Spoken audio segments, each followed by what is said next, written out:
Olá, boa tarde a todos, sejam bem-vindos a mais um podcast do Triplo A das NBA. Hoje é um episódio especial, é o nosso segundo episódio do nosso conceito Basquetebol numa Ilha Deserta, em que temos um convidado que escolhe três coisas de basquetebol. Podem ser várias coisas, jogos, camisolas, equipas, o que quer que seja, que levariam para uma ilha deserta. Depois vamos conduzir a entrevista a partir daqui, entrevista, podcast, seja como for. Uh, Antes de tudo e antes de passarmos ao nosso convidado, continuamos aqui com o nosso amigo, com o meu parceiro Gonçalo Almeida. Diz olá, Gonçalo. Olá, Pedro. É muito bom estar de volta a esta ilha contigo mais uma vez. Não estamos aqui sozinhos. Hoje não és também, de facto, o único adepto dos Celtics também nesta ilha. Portanto, hoje estou em minoria, mais uma vez. E o nosso convidado hoje é apresentador do Três Pontos. É escritor e escreve agora também para o Fair Play. Quem ainda não viu o artigo dele sobre os Memphis Grizzlies, aconselho vivamente a que vejam, porque está muito bom. É conhecedor de sitcoms também. Quem for ver a antevisão no Spotify do Três Pontos vai ficar muito bem. Se for um fã de sitcoms, vai gostar muito das opiniões deles, porque de facto são opiniões nas quais eu e o Pedro também nos revemos bastante. É apreciador de ténis também, pelo que eu vejo pelo Twitter dele, portanto ganha mais uns pontos bónus também comigo. E não sei, Nuno Canossa, se quiseres acrescentar alguma coisa a esta apresentação, e já agora também, se quiseres, depois passares logo a falar de como é que começaste a ver basquetebol, como é que nasceu o teu amor por esta modalidade. Fico lisonjeado por esta apresentação. Foi incrível, não tenho mais nada a apontar, só fico preocupado contigo, porque está realmente muito vento aí. Eu tenho medo que percas o chapéu, portanto é melhor ires pondo a mão nele para ele não te sair. Epá, obrigado mesmo a vocês pelo convite. Acho que é uma ideia espetacular esta que vocês tiveram. Vou tentar, pelo menos, estar ao nível do Cirilo, que esteve muito bem. Foi um episódio em que me diverti bastante a ouvir. Mas pronto, passando para essa primeira pergunta que me fizeste, como é que começou esse amor pelo basquetebol? Começou dentro do campo. Eu comecei a praticar a modalidade ainda jovem, os meus 6 7 anos, e fui fazendo esse processo de formação que infelizmente interrompi aos 15 16 anos, por problemas de saúde. É aquela questão do joelho, não é? Que acabas sempre por. Toda a gente passa ao lado de uma grande carreira, infelizmente. E fui mais um. Não sei se chegaria ao nível de um Nemias, mas nunca saberemos. Mas aí começou realmente o amor pelo basquetebol, pelo prazer de jogar a modalidade, e depois associado a isso, a de querer associar, lá está, o prazer de jogar ao prazer de ver também, e começou muito também em brincadeiras, lá está no clube, ouvia falar em alguns nomes, e eu não conhecia ainda da NBA. Conhecia se calhar o Michael Jordan, o LeBron James, mas nem associava que eram jogadores de basquetebol, mas nem sabia onde é que eles jogavam, se era na Europa, se era nos Estados Unidos, não fazia ideia. Isto eu ainda muito bastante novo.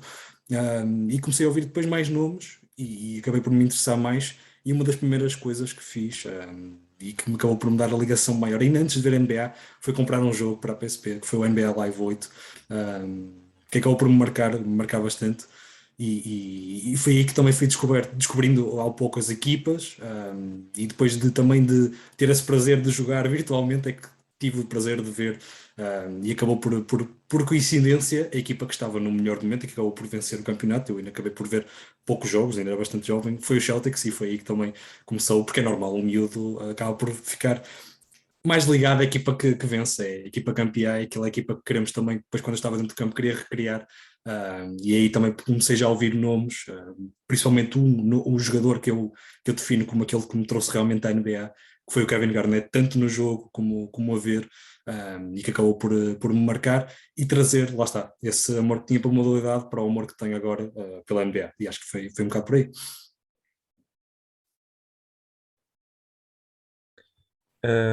Por acaso temos um trajeto bastante semelhante, porque também joguei, também comecei a ver basquete mais ou menos em 2008 e também comecei a apoiar os Celtics.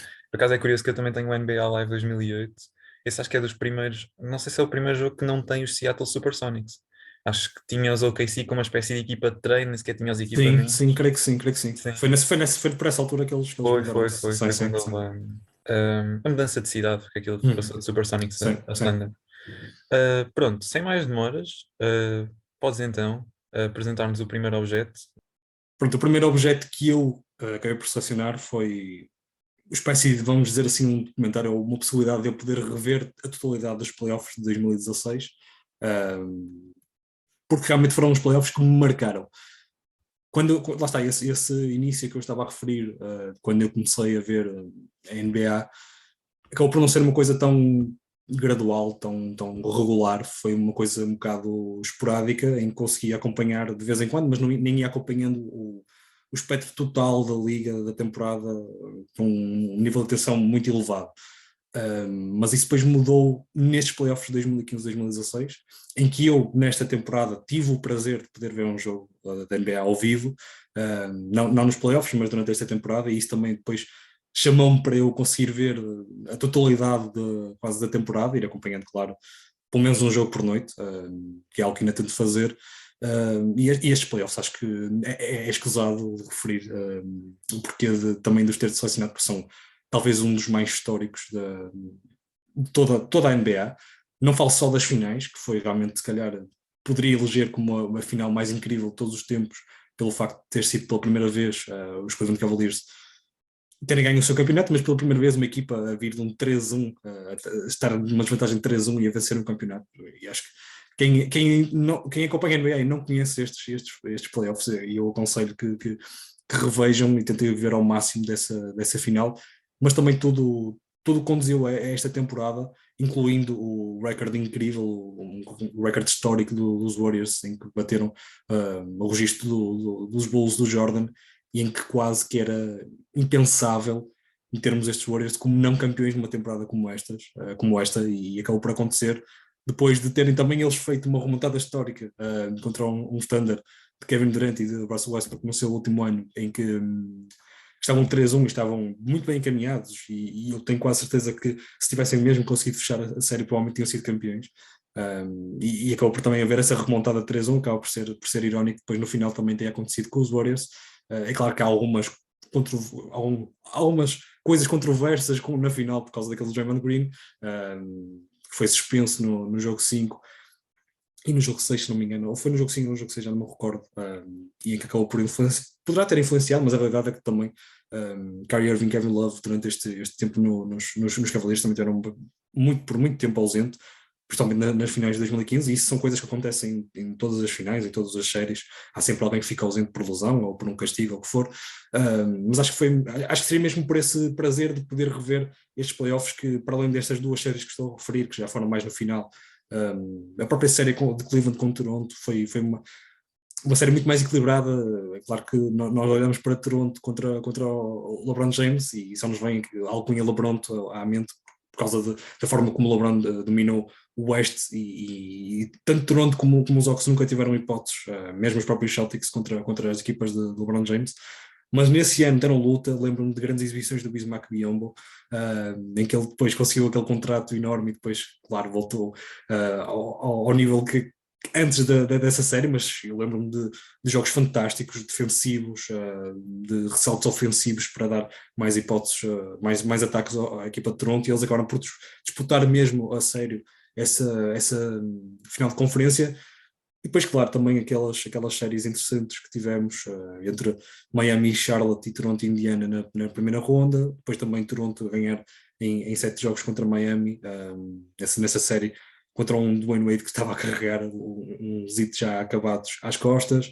E no lado oeste também tivemos algumas séries interessantes. Lembro também de acompanhar muito bem a série entre os Thunder e os Spurs, em que os Spurs se calhar partiam com favoritismo, tudo o que tinham feito ainda há pouco tempo, iam ganhar um anel, e disputado sempre de cara a cara com os Miami do LeBron James.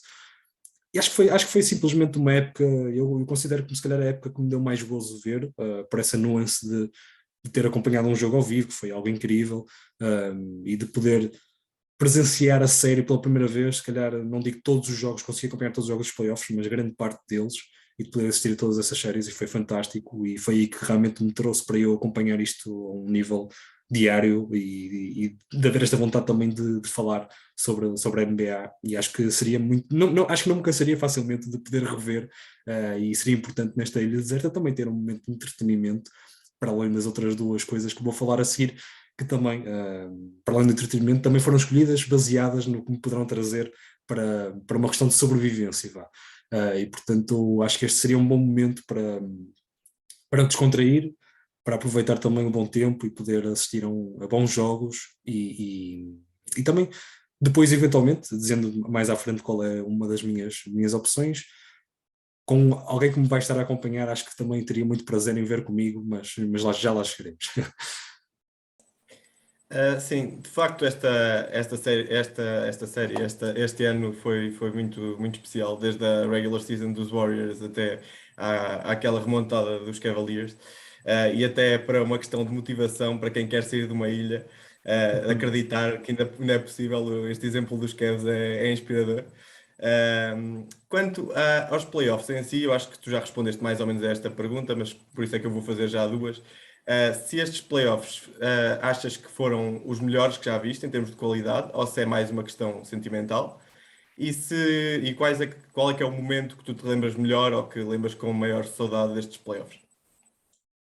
Respondendo a essa última pergunta, claramente o jogo 7. Lembro-me de ficar pela madrugada adentro, de vibrar como se fosse os Celtics, que não foram, infelizmente, mas estava, eu acho que chegou a uma altura em que estávamos todos a torcer um bocado pelos Cavaliers, pelo facto dos Warriors terem chegado, como chegaram àquela final.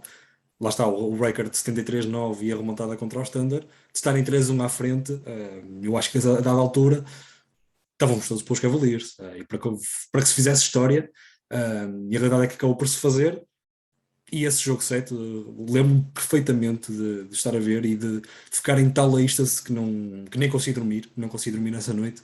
Se dormi muito mal e muito pouco, porque não me recordo. Recordo-me sim de altas horas na madrugada estar a ver coisas no Twitter e no YouTube, a rever outra vez o highlights. Foi mesmo uma sensação incrível. Também foi a primeira vez que eu assisti a uma final na íntegra, e de poder ter acompanhado toda esta emoção que foi esta final. Acho que foi algo incrível. A primeira pergunta, desculpa, já não me estou a recordar agora qual é que tu me tinhas colocado primeiro. Já sei, já me lembro, foi se tinha sido mais histórico. Eu creio que sim.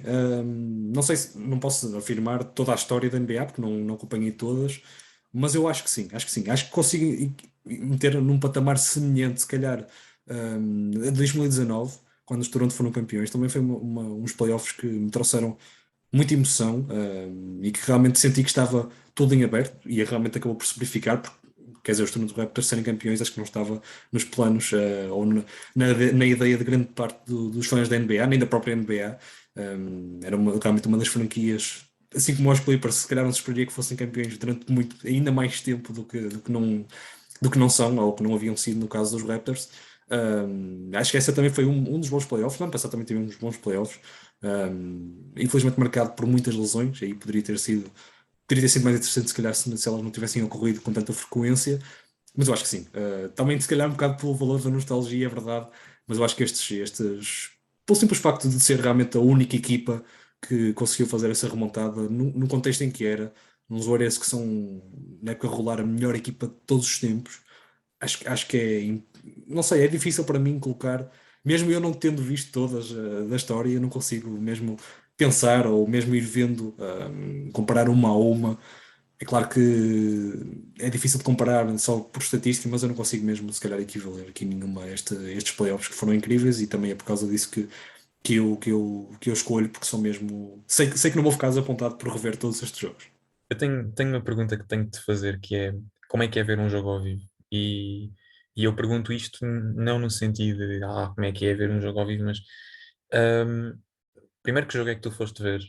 Já agora, para as pessoas que nos vão estar a ouvir.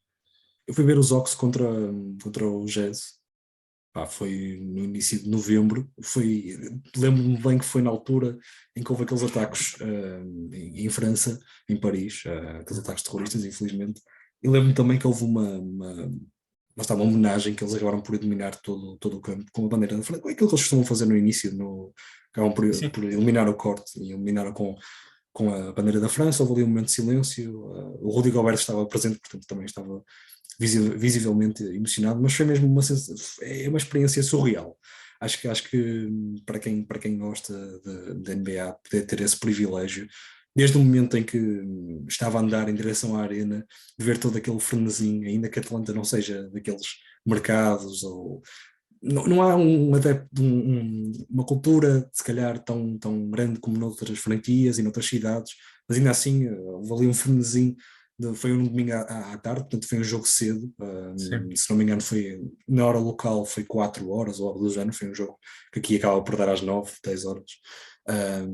E pronto, houve aquele frenesim. Depois entrei dentro do pavilhão e tinha logo uma bancada da Fox, acho que era a Fox Live, Fox Sports Georgia ou algo assim. Não lembro se era a Fox ou se era a NBC ou o que for. Tenho a sensação que era a Fox. E eu ainda também não tinha grande conhecimento, se calhar até estava lá um Dominic Wilkins a falar, ou o que for, não sei, não faço ideia. Acabei por não perceber quem é que estava a falar. Mas estavam lá a fazer a reportagem no início, e depois aquilo acaba por ser quase lá dentro como um centro comercial. Temos as lojinhas pronto, da equipa, com o gear todo da equipa, temos imensas opções para comer, isso é tipicamente americano, e depois há aquelas entradas, não é? E aí que arrepia, em que tu só vês um bocadinho da bancada, não vês, consegues ver o corte, porque o corte é para baixo, não é? E aí é que realmente arrepia essa sensação de entrar lá dentro e de veres a arena e de veres o símbolo da equipa. E é aí que, pronto, foi aí que eu realmente percebi que estava a ver um jogo da NBA. Tive também o privilégio de poder descer mesmo ao nível do, pronto, do corte, não, Uhum. Sim. não desci, não, como cheguei bastante cedo, consegui descer, não era no meu lugar era mais cá em cima, mas consegui descer e ver um bocadinho do aquecimento. Lembro perfeitamente, é algo que ficou marcado na minha memória, de ver o Kyle Korver a aquecer e de fazer 30 lançamentos de triplo seguidos e não falhar um. Isso foi algo que me deixou mesmo escandalizado. Mas é mesmo uma sensação incrível. E por acaso tive muita sorte no jogo que fui ver. Não foi um jogo assim de um caudal ofensivo muito interessante, é verdade. Se não me engano, o resultado ficou 98, 97 ou algo do género. Mas lá está, pelo resultado, bem que foi um jogo muito equilibrado e houve mesmo possibilidade. E eu tenho um vídeo disso, até vos mando depois. Houve mesmo possibilidade do Paul Millsap fazer um game winner e era um lançamento tão fácil. Ele acabou por fazer um mid-range jumper, que nem era bem um mid-range jumper, ele estava tão perto do cesto. Ele fez uma finta ao Rudy Gobert. O Rudy Gobert, pronto, mas estava no seu ano de rookie, ainda não era muito bom defensivamente, ainda que eu tenha algumas críticas ainda quanto ao jogador. Foi facilmente, pá, desculpa a expressão, mas comido. Facilmente fintado, e ele conseguiu mesmo ali uma boa posição, mesmo no soar da buzina, mas falhou o lançamento. Um lançamento que o Paul Millsap está habituadíssimo a fazer. Era um dos jogadores mais letais do mid-range na altura dele. E foi pena, foi pena. O estádio todo estava, o pavilhão todo estava a cantar, não é? A torcer naqueles segundos finais, que houve ali um time-out. Foi uma experiência mesmo incrível. Infelizmente a bola não entrou, acho que aí seria algo mesmo incrível, ver um buzzer beater num primeiro jogo da NBA, isso seria incrível, mas foi na mesma bom. Pude ver jogadores que ainda estão na atualidade, e grandes jogadores. Já falei do Rudy Gobert, o próprio Gordon Hayward também estava, e é um dos meus jogadores favoritos, portanto também foi muito bom poder ver. O Paul Millsap, o Al Horford, dos nossos Celtics, tive essa possibilidade também de ver, e pá, entre outros. Jeff Teague acabou por estar fora, mas estava o Dennis Schroeder. Acabei por ser um bom jogo, tive sorte no jogo em que fui ver, não sendo se calhar um jogo muito mediático, nos jogos contra os Jazz, mas foi uma experiência incrível, e só espero que vocês e toda a nossa comunidade que gosta tanto deste esporte tenham um dia a oportunidade, e eu voltaria rapidamente se pudesse, digo-vos isso. Sim, sim, eu acho que por acaso essa é uma experiência brutal. Ainda por cima Sim. tu tiveste muita sorte, tu apanhaste os Hawks nos anos em que eles tiveram 4 All-Stars. Exatamente, exatamente. Foi, Pois, foi naquele ano em que eles fizeram, se não me engano, foi naquele ano em que eles fizeram aquele janeiro, em que sim, não perderam perfeito. nenhum jogo. Sim, sim. Sim, não é perfeito. Foi uma equipa dos Hawks que estava muito bem construída, e que deu para perceber isso, que era uma equipa no seu verdadeiro significado de equipa, e em que não havendo Jeff Teague, por exemplo, que comataram muito bem isso, acabaram por perder, mas foi um jogo interessante, e acabei por ter sorte. Apesar de lá estar, não ser algo mediático, é um jogo banal e o estádio não estava muito cheio, é verdade, a arena, mas foi um bom jogo, foi um bom jogo. Já Até agora podia, até só. podia ser uma derrota de 50 pontos, para mim seria sempre um bom jogo, era o meu primeiro jogo, Exato, tanto faz. exato. Já agora só pegando neste último tópico e antes de passarmos ao próximo, Uhum. queria-te perguntar, falaste nos playoffs de 2016 e falaste naquela caminhada incrível dos Cavaliers até à final, e definiste também como um dos momentos mais mais chave dentro dos playoffs, o que o LeBron fez aos Toronto, o que o LeBron fez aos Atlanta. Uh, Tendo ido a Atlanta ver um jogo e pronto, tendo o simbolismo todo que isso acarreta, desiludiram-te quando eles perderam 4-0 contra os Cleveland, ou foi algo que já estavas à espera porque a motivação do LeBron estava tão alta que e a equipa, pronto, a equipa de Cleveland com Kyrie, Kevin Love e J.R. Smith, etc. Sentiste que houve ali uma certa desilusão face aos Hawks, ou achas que foi o percurso normal, já sabias que os Cavs iam ganhar? Desiludiu-me o facto de não terem conseguido vencer um jogo. Posso saber isso. Depois daquela primeira série que eu lembro também muito bem, contra os Pistons, em que Sim. esteve, em que foram 4, foi um sweep, mas foi um sweep falso, a meu ver. Foram 4 jogos que ficaram sempre definidos na segunda metade do quarto período. Foram jogos que foram sempre até ao final e que foram bem disputados. E nessa altura eu pensei que os Hawks que tinham jogado contra os nossos Celtics e que se tinham debatido muito bem, os Celtics não estavam também naquele início daquela era do Isaiah Thomas, Sim, com sim. Avery Bradley e com Marcus Smart. Jay Crowder. Jay Crowder, exatamente, e ainda não havia Al Horford, portanto depois ele não veio combatar essa necessidade que já tínhamos, que eu já tinha que levar com o Jared Sullinger, que certamente recordas, não era um bom jogador de todo, De todo. mas não me surpreendeu que os Cavaliers tivessem ganho com tanta facilidade. A realidade é que eu, apesar destes playoffs terem sido realmente dos melhores, lá está, se calhar os melhores, não havia ali se calhar talento naquela temporada e muita do lá está, isso também explica muito o porquê do tanto domínio do LeBron James, não querendo diminuir o que fez e o que fizeram as equipas dos Cavs e dos Heat já é outra conversa, porque ainda havia ali os Celtics que ainda, apesar de tudo, ainda tinham o Big Three, portanto ainda podiam dar mais luta, mas esta equipa dos Cavs nunca teve um verdadeiro opositor, pelo menos a um nível que fosse.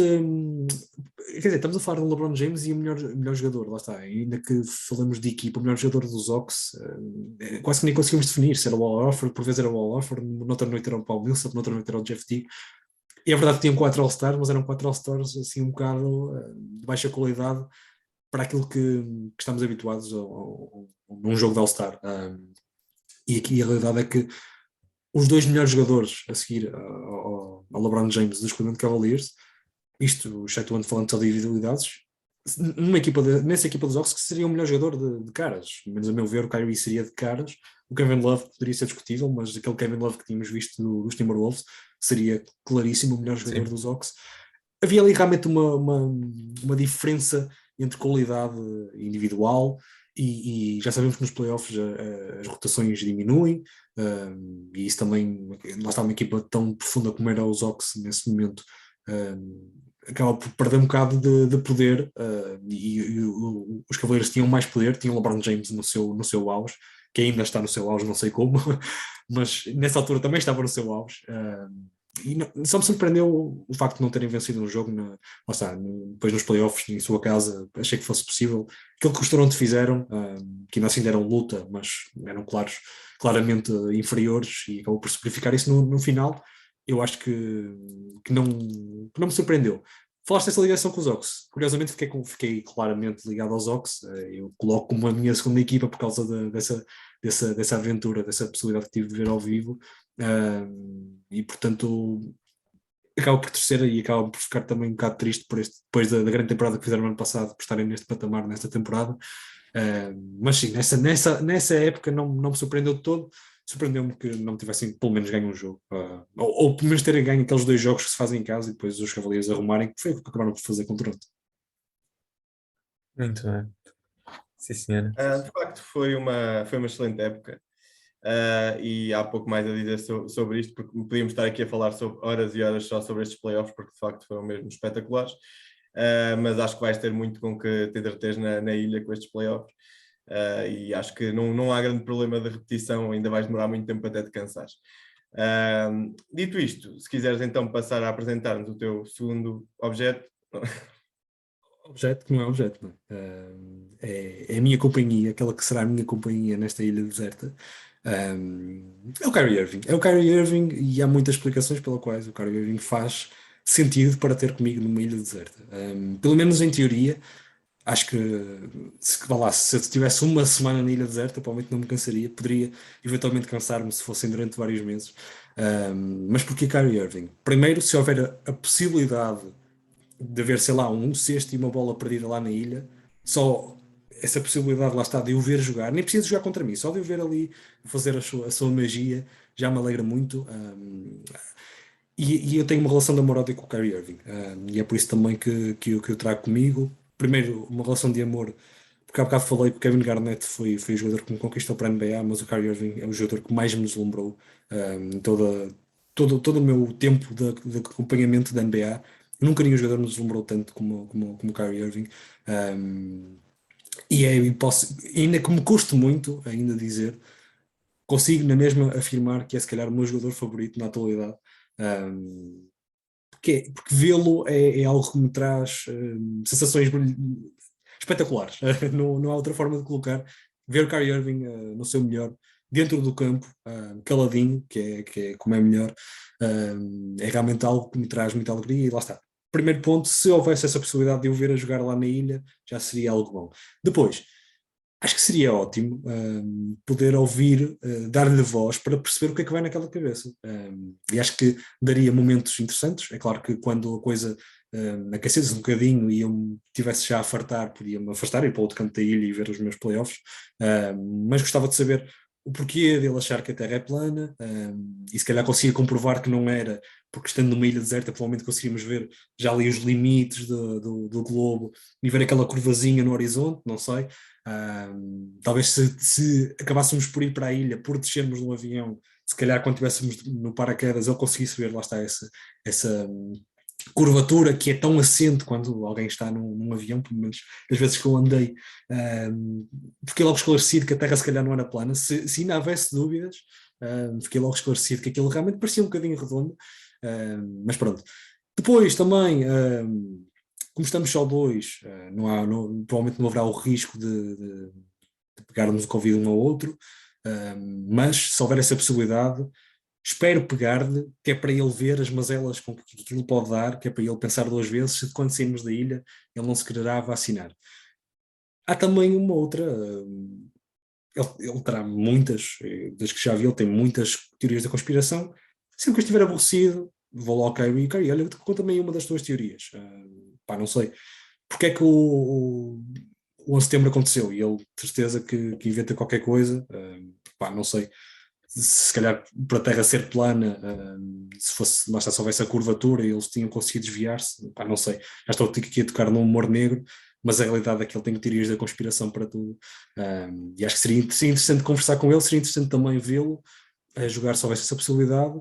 E era para também fazer essa associação que o Kyrie Irving realmente apesar de tudo, é uma relação de amor-ódio, amor pelo jogador, ódio pela personagem que ele acabou por se fazer. Vocês não imaginam a minha felicidade às 2 da manhã quando vi-o hoje a twittar que o Kyrie Irving vinha para Boston.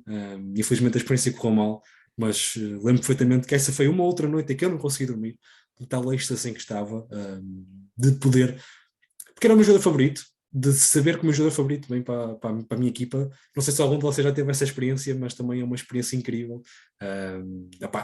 Era agora quase como se um Ronaldo ou um Messi viesse para Portugal, para um clube que eu não vou dizer qual é, mas lá está, ou para um dos vossos clubes ou para o meu.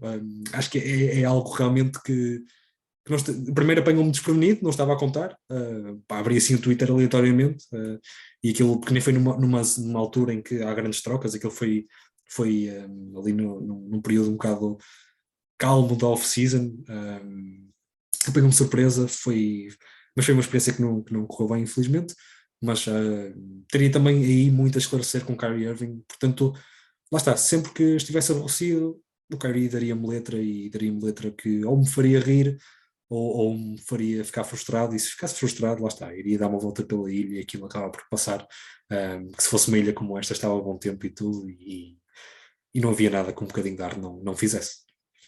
Então, podemos assumir como facto que tu colocarias o Kyrie, pronto, já disseste que é um dos teus jogadores de eleição. Portanto, eu acho que aqui a pergunta, nós com o Cyril fizemos aquela questão dos equipamentos. É muito difícil estarmos a fazer isso com Boston, porque Boston sempre teve praticamente os mesmos equipamentos. Há as variações do St. Patrick's, dos dias especiais. E que infelizmente são sempre humanos. Não há uma que se salve. Eu Exatamente. não percebo como é que é. Exatamente. Eles tentam não se desviar muito da coisa e mesmo assim conseguem fazer pior. É impressionante. Portanto, basicamente, agora o desafio que nós te colocamos é, já falaste no Curry, já falaste no Kevin Uhum. Garnett, se nos tivesse que dar assim um 5 inicial de Ui, posições, houve aí um leak, sim. houve aí um leak, houve. Se nos pudesse dar aí um 5 Qual é o inicial nome dele? de posição a posição, era giro, já que não conseguimos fazer esta coisa das camisolas. Dos Celtics? Ne- Do que quiseres, jogadores de Ok, eleição, se quiseres pronto. dos Celtics, mas eu Certo. preferia que fosse all-time. Pronto, quando pediram isso, eu acabei por tentar fazer uma coisa mais engraçada, fazer uma variação, porque eu podia vir para aqui, dizer aqueles grandes nomes, o Michael Jordan, o LeBron James, e aquilo ficava por ficar um bocadinho aborrecido. Pronto, então o que eu tentei fazer foi de ir buscar jogadores que, não sendo, são na mesma de renome, mas não sendo aquele topo do topo, foram jogadores que acabaram por me marcar nesta minha caminhada da NBA, e que acabaram por ter, se calhar, períodos mais curtos ou que não corresponderam àquilo que poderiam corresponder. Epá, mas vamos avançar e vocês acho que vão perceber qual é a ideia deste ciclo inicial que eu fiz. Portanto, a point guarda tenho o Isaiah Thomas, já falei dele há bocadinho, por esse momento do Celtics, essas 2, 3 temporadas que foram incríveis, em que um jogador tão pequeno conseguiu levar uma equipa às finais de conferência. Infelizmente ele acabou por se lesionar nessas finais de conferência, mas epá, foi sério candidato a MVP, se calhar não tão sério como outros, mas por aí, se calhar, como por exemplo este ano um Ja Morant, um Devin Booker ou Jason Tatum, como estão a ser falados, o Isaiah Thomas, quer dizer, um base meio aquilo de gente, né? Acabou por levar aquela equipa às costas e levar à primeira seed no Oeste. Nesse Oeste que tinha os Cavaliers de LeBron, e foi um dos jogadores que também mais me deu prazer ver. Um jogador que apesar de ser tão pequenino, é um jogador explosivo, que atacava o cesto sem medo e que definia muito bem debaixo do cesto. E acho que foi um jogador que infelizmente teve um período de auge que poderia ter sido maior, teve aquela lesão que acabou por complicar tudo, aquela lesão na anca, e a partir daí acabou por sair da liga, mas foi um jogador que realmente mexeu as medidas, e foi realmente também um dos meus bases favoritos, e este também por ter representado, lá está, o Celtics.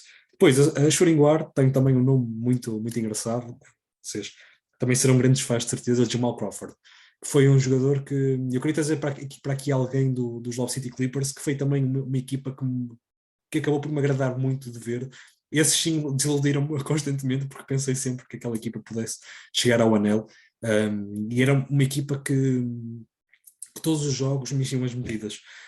Porque era realmente o basquetebol espetáculo, e o facto de ainda não serem dos Lakers, aquilo tudo estar a acontecer em Hollywood, eu imagino quão gratificante era para aquela malta da LA, de poder ir ver todas as noites e saber que ia ter espetáculo, e o Jamal Crawford dava-lhe sempre um toque mais especial, porque, lá está, era também ao par do Kyrie Irving, um dos melhores ball handlers, e fazia os melhores crossovers nessa altura que víamos nas highlights e nos jogos, e também tinha aquele toque especial daquela conexão com o Henry Jordan e com o Blake Griffin, com o Chris Paul tinha, mas o Chris Paul não tinha tanto flair naquilo, não tinha tanto estilo, e o Jamal Crawford gostava sempre de meter alguma coisa. Lembro perfeitamente aquele que ele passa abaixo das pernas, que ainda há pouco tempo o LaMelo Ball repetiu, que realmente ficou como acho que fica marcado, não digo na história, mas para quem acompanhou esta era, relembra-se perfeitamente desse lance. E há uns outros tantos, ele gostava sempre de meter o seu toque especial, e era um jogador que também me enchia muitas medidas. Depois a small forward tem um dos meus jogadores favoritos de todos os tempos, Carmelo Anthony, que infelizmente não conseguiu ter o sucesso coletivo que poderia ter tido. Acho que vai acabar por ser na mesma um dos melhores scorers de todos os tempos, e eu coloco nessa lista, pelo menos no top 10 facilmente. É um jogador que lá está, vendo um jogo também um bocadinho dos Knicks, aquele estádio cheio, aquela arena cheia, e quando ele tinha aqueles momentos, lembro também daquele jogo contra os Bulls, em que ele faz 3, 4 lançamentos de 3 pontos, 2 antes de acabar o tempo rolar, e mete a equipa empatada a 3, 4 segundos do fim, e depois outra vez no prolongamento. E é se calhar o jump shot mais clean, mais limpo que eu já vi. A bola, os lançamentos dele não tocavam no ar, era sempre sem espinhas. fosse onde fosse, ali a 3 pontos. Ele ou falhava e falhava Estás a redondamente. babar muito o Gonçalo. O Gonçalo já está aí todo Epá, maluco.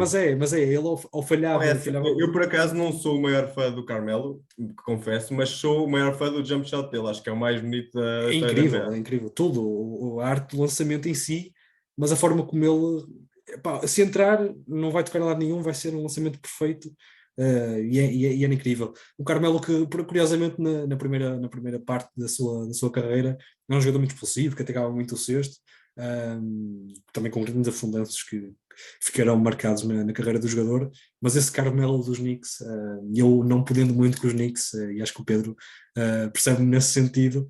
Epá, Ser lá está, eficiente. era um bocado agridoce por causa disso, porque via-se um jogo dos Knicks, via-se o Carmelo a jogar e era impossível não ficar babado, lá está, como disseste, Pedro, com ele a jogar.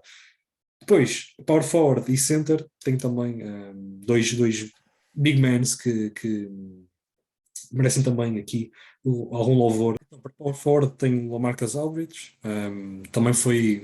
Lá está, eu tentei trazer um bocado o nome associado também à equipa, e essa equipa dos Blazers também acabou por. Não digo que tenha sido uma das minhas equipas, a minha segunda equipa é os Hawks, mas foi uma daquelas equipas em que ainda é a equipa que eu mais simpatizo no Oeste, por causa desses primeiros anos com Damian Lillard. Lá está, porque eu estava a acompanhar em direto aquele jogo em que o Damian Lillard faz aquele buzzer beater contra os Houston Rockets, em que os Blazers fazem a primeira vitória em 14 anos, numa primeira ronda dos playoffs, e não querendo trazer para aqui Damian Lillard, porque realmente a Isaiah Thomas teria lá à frente, trouxe Lamarcus Aldridge, que se calhar até acabava por ser o meu jogador favorito naquela equipa. E eu falei há bocado do Paul Millsap, que era um jogador letal no mid-range, mas como Lamarcus Aldridge eu nunca vi igual. E era um bocado também à semelhança do Carmelo Anthony nesse sentido, em que um bocadinho mais à frente e sempre ali naquela zona de conforto dele, ele dominava completamente ali a equipa, e acabou por ser um dos jogadores mais constantes desta última década, desta década em que eu comecei a acompanhar mais a sério, e acho que infelizmente, não sendo um nome muito mediático, poderá-se perder um bocadinho futuramente por causa disso, mas foi realmente um jogador que acabou por marcar esta era também, e era um jogador que e ainda é, agora claro com outro peso, nem tem jogado a maior parte das vezes agora, nem tem feito parte da rotação dos Nets. Era um jogador que realmente nestes Blazers teve se calhar o azar de não primeiro ter encontrado equipas com maior força lá está, como os Warriors, como os Thunder, que estavam ali a surgir com o Kevin Durant, com o Westbrook, se calhar noutra altura com melhores peças, e eles tinham um ciclo inicial incrível, tinham o Lillard, o Matthews, o Batum, o Aldridge, e depois já ali no último ano, se não me engano, era o Robin Lopez. Pá, era ali um ciclo inicial espetacular, mas acabaram por enfrentar contra os Spurs, que ainda velhotes, mas conseguiram levar a melhor nesse confronto. Acabaram por também ir contra os Clippers, que apesar de tudo conseguiam avançar aquela primeira ronda de vez em quando com alguma facilidade. Mas era um jogador que realmente, epá, se calhar marco, não sei, se calhar como o melhor power forward da década, não sei se cheguei a esse nível. O Dirk Nowitzki ainda esteve ali há alguns anos.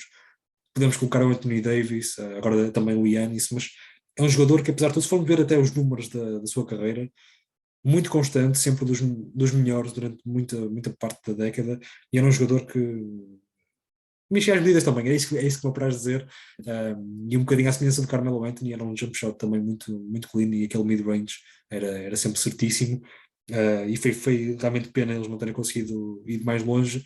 Já no momento inicial com Brandon Roy, que podia ter sido um jogador muito melhor do que acabou por ser por causa das lesões, também podiam ter ido mais longe do que acabaram por ir.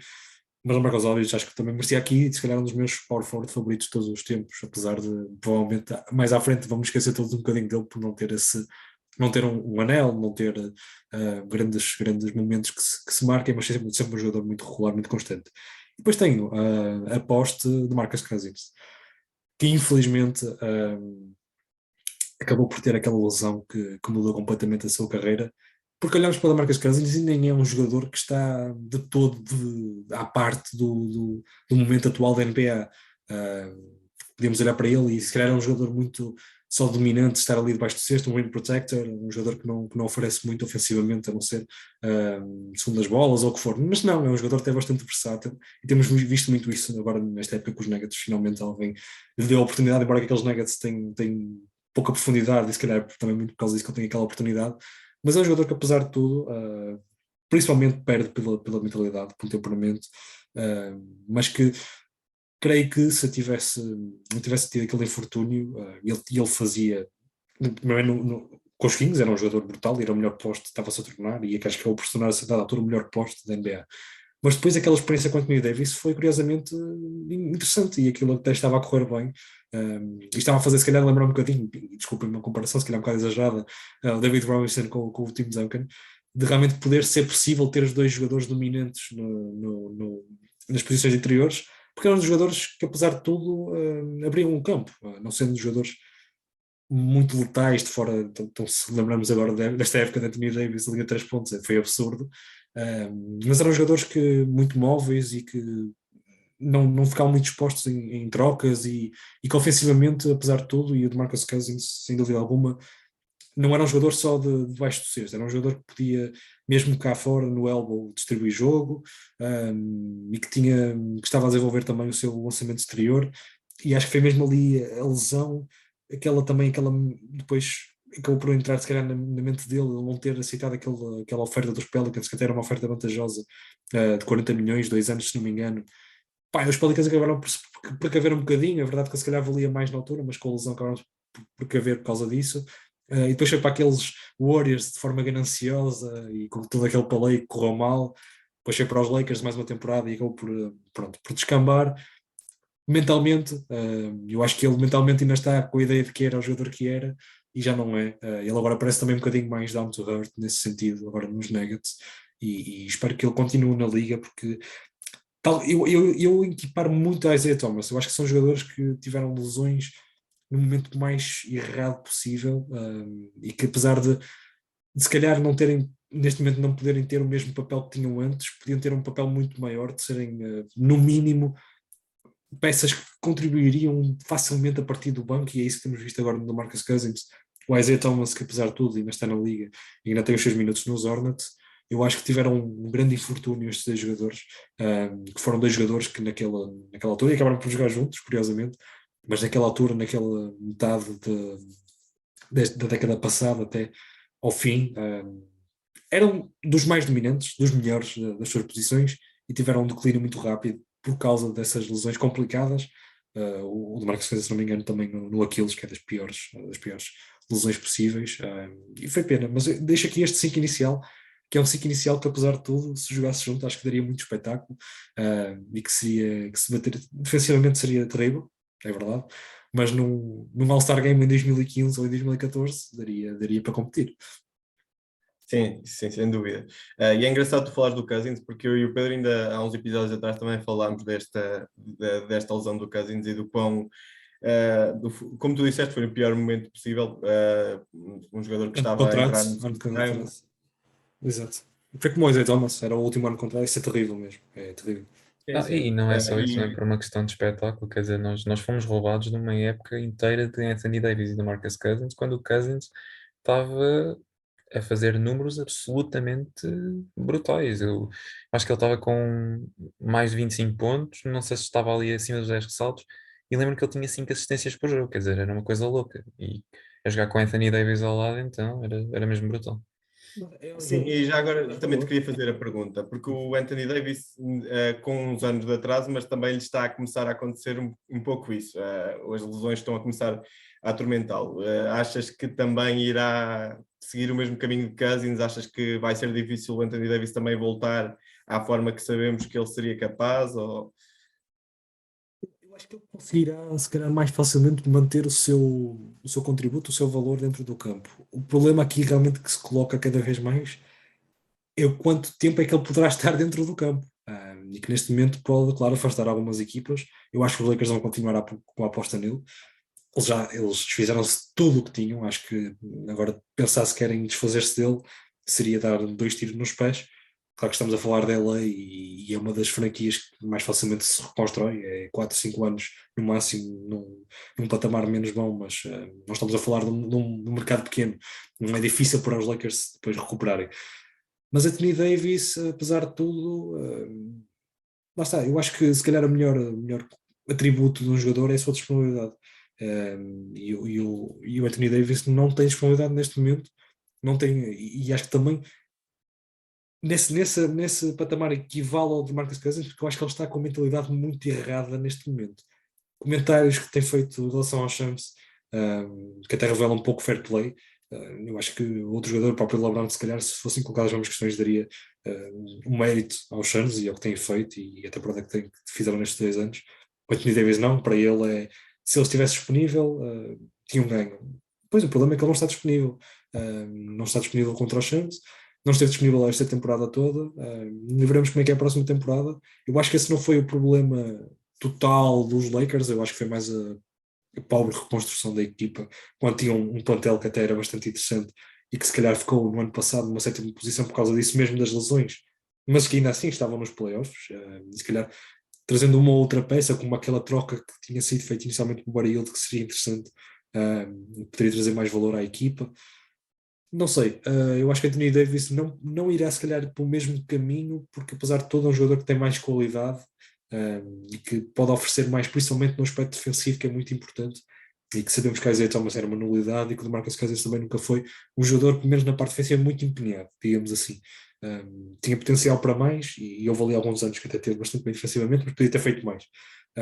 E o Anthony Davis, apesar de tudo, acho que continuará a ter oportunidades, primeiro porque está nos Lakers, que certamente virão agora querer ficar com ele por muitos anos e por tudo o que se fizeram e pelo facto de continuar a ser um grande jogador. Mas as coisas não estão fáceis para os Lakers, vão ter uma grande dor de cabeça novamente nesta off-season. Primeiro porque vão querer provavelmente fazer-se o Russell Westbrook, porque vai ser uma tarefa bastante complicada, pelo menos que traga retorno positivo para a equipa. E lá está, sem contar com o Anthony Davis, que não sabe qual é que será a sua disponibilidade. Ele neste momento já regressou. Felizmente a época já terminou, porque ele provavelmente daqui a 2, 3 jogos voltaria a lesionar-se e os Lakers iriam para uns playoffs debilitados. Epá, acontece, não é? Isto acontece, mas já deve haver ali mais alguma coisa, porque não é suposto acontecer com tanta regularidade. Pode partir do jogador, se calhar, não cuidar tão bem do seu corpo. Eu acho que eu tenho dificuldade em achar que é só azar, porque aquilo é realmente uma coisa que já vai muito, muito regular. E estamos a falar de lesões variadas, não é sempre a mesma lesão, não é sempre o mesmo tornozelo ou o mesmo joelho. Quer dizer, o Anthony Davis já tem problemas de costas, de mãos, nos Ombro. joelhos, no ombro, em tudo. Se calhar é só um rapaz com um corpo muito frágil, mas a verdade é que também estamos a ser, lá está, desprovidos de um dos jogadores que se calhar poderia ser um dos melhores power forwards de todos os tempos e temos uma amostra muito pequenina do que foi. Pelos vistos, o jogador também está contente com isso, ele diz que já tem um anel, que agora não tem que se preocupar muito com o resto. Muito bem para ele, mas acho que os adeptos dos Lakers não estarão satisfeitos com esta disponibilidade do Anthony Davis. Eu acho que a questão aí também passa muito por as equipas nunca serem sinceras em relação ao que realmente se passa com os jogadores. A mesma coisa que o Kawhi Leonard, já quando estava nos Spurs e com o load management todo que ele Do tinha. Kawhi não sabes nada. Aquilo é segredo total.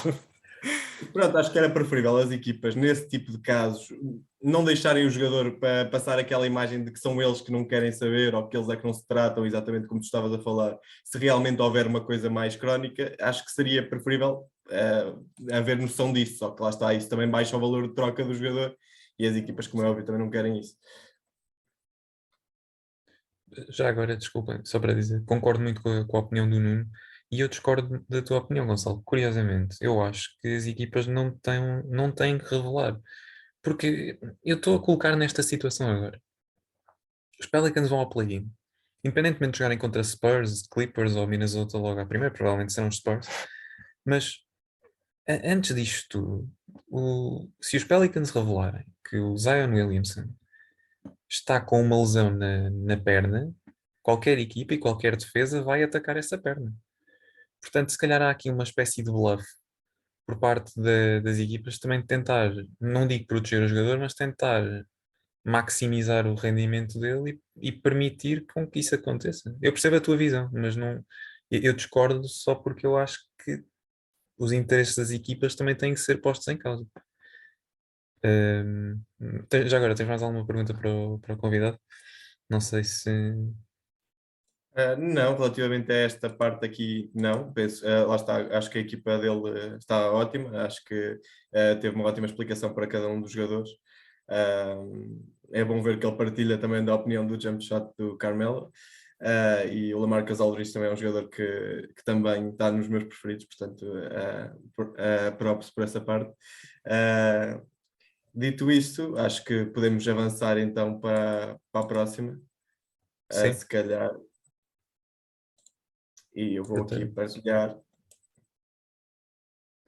portanto, gostaria que nos apresentasses o próximo objeto.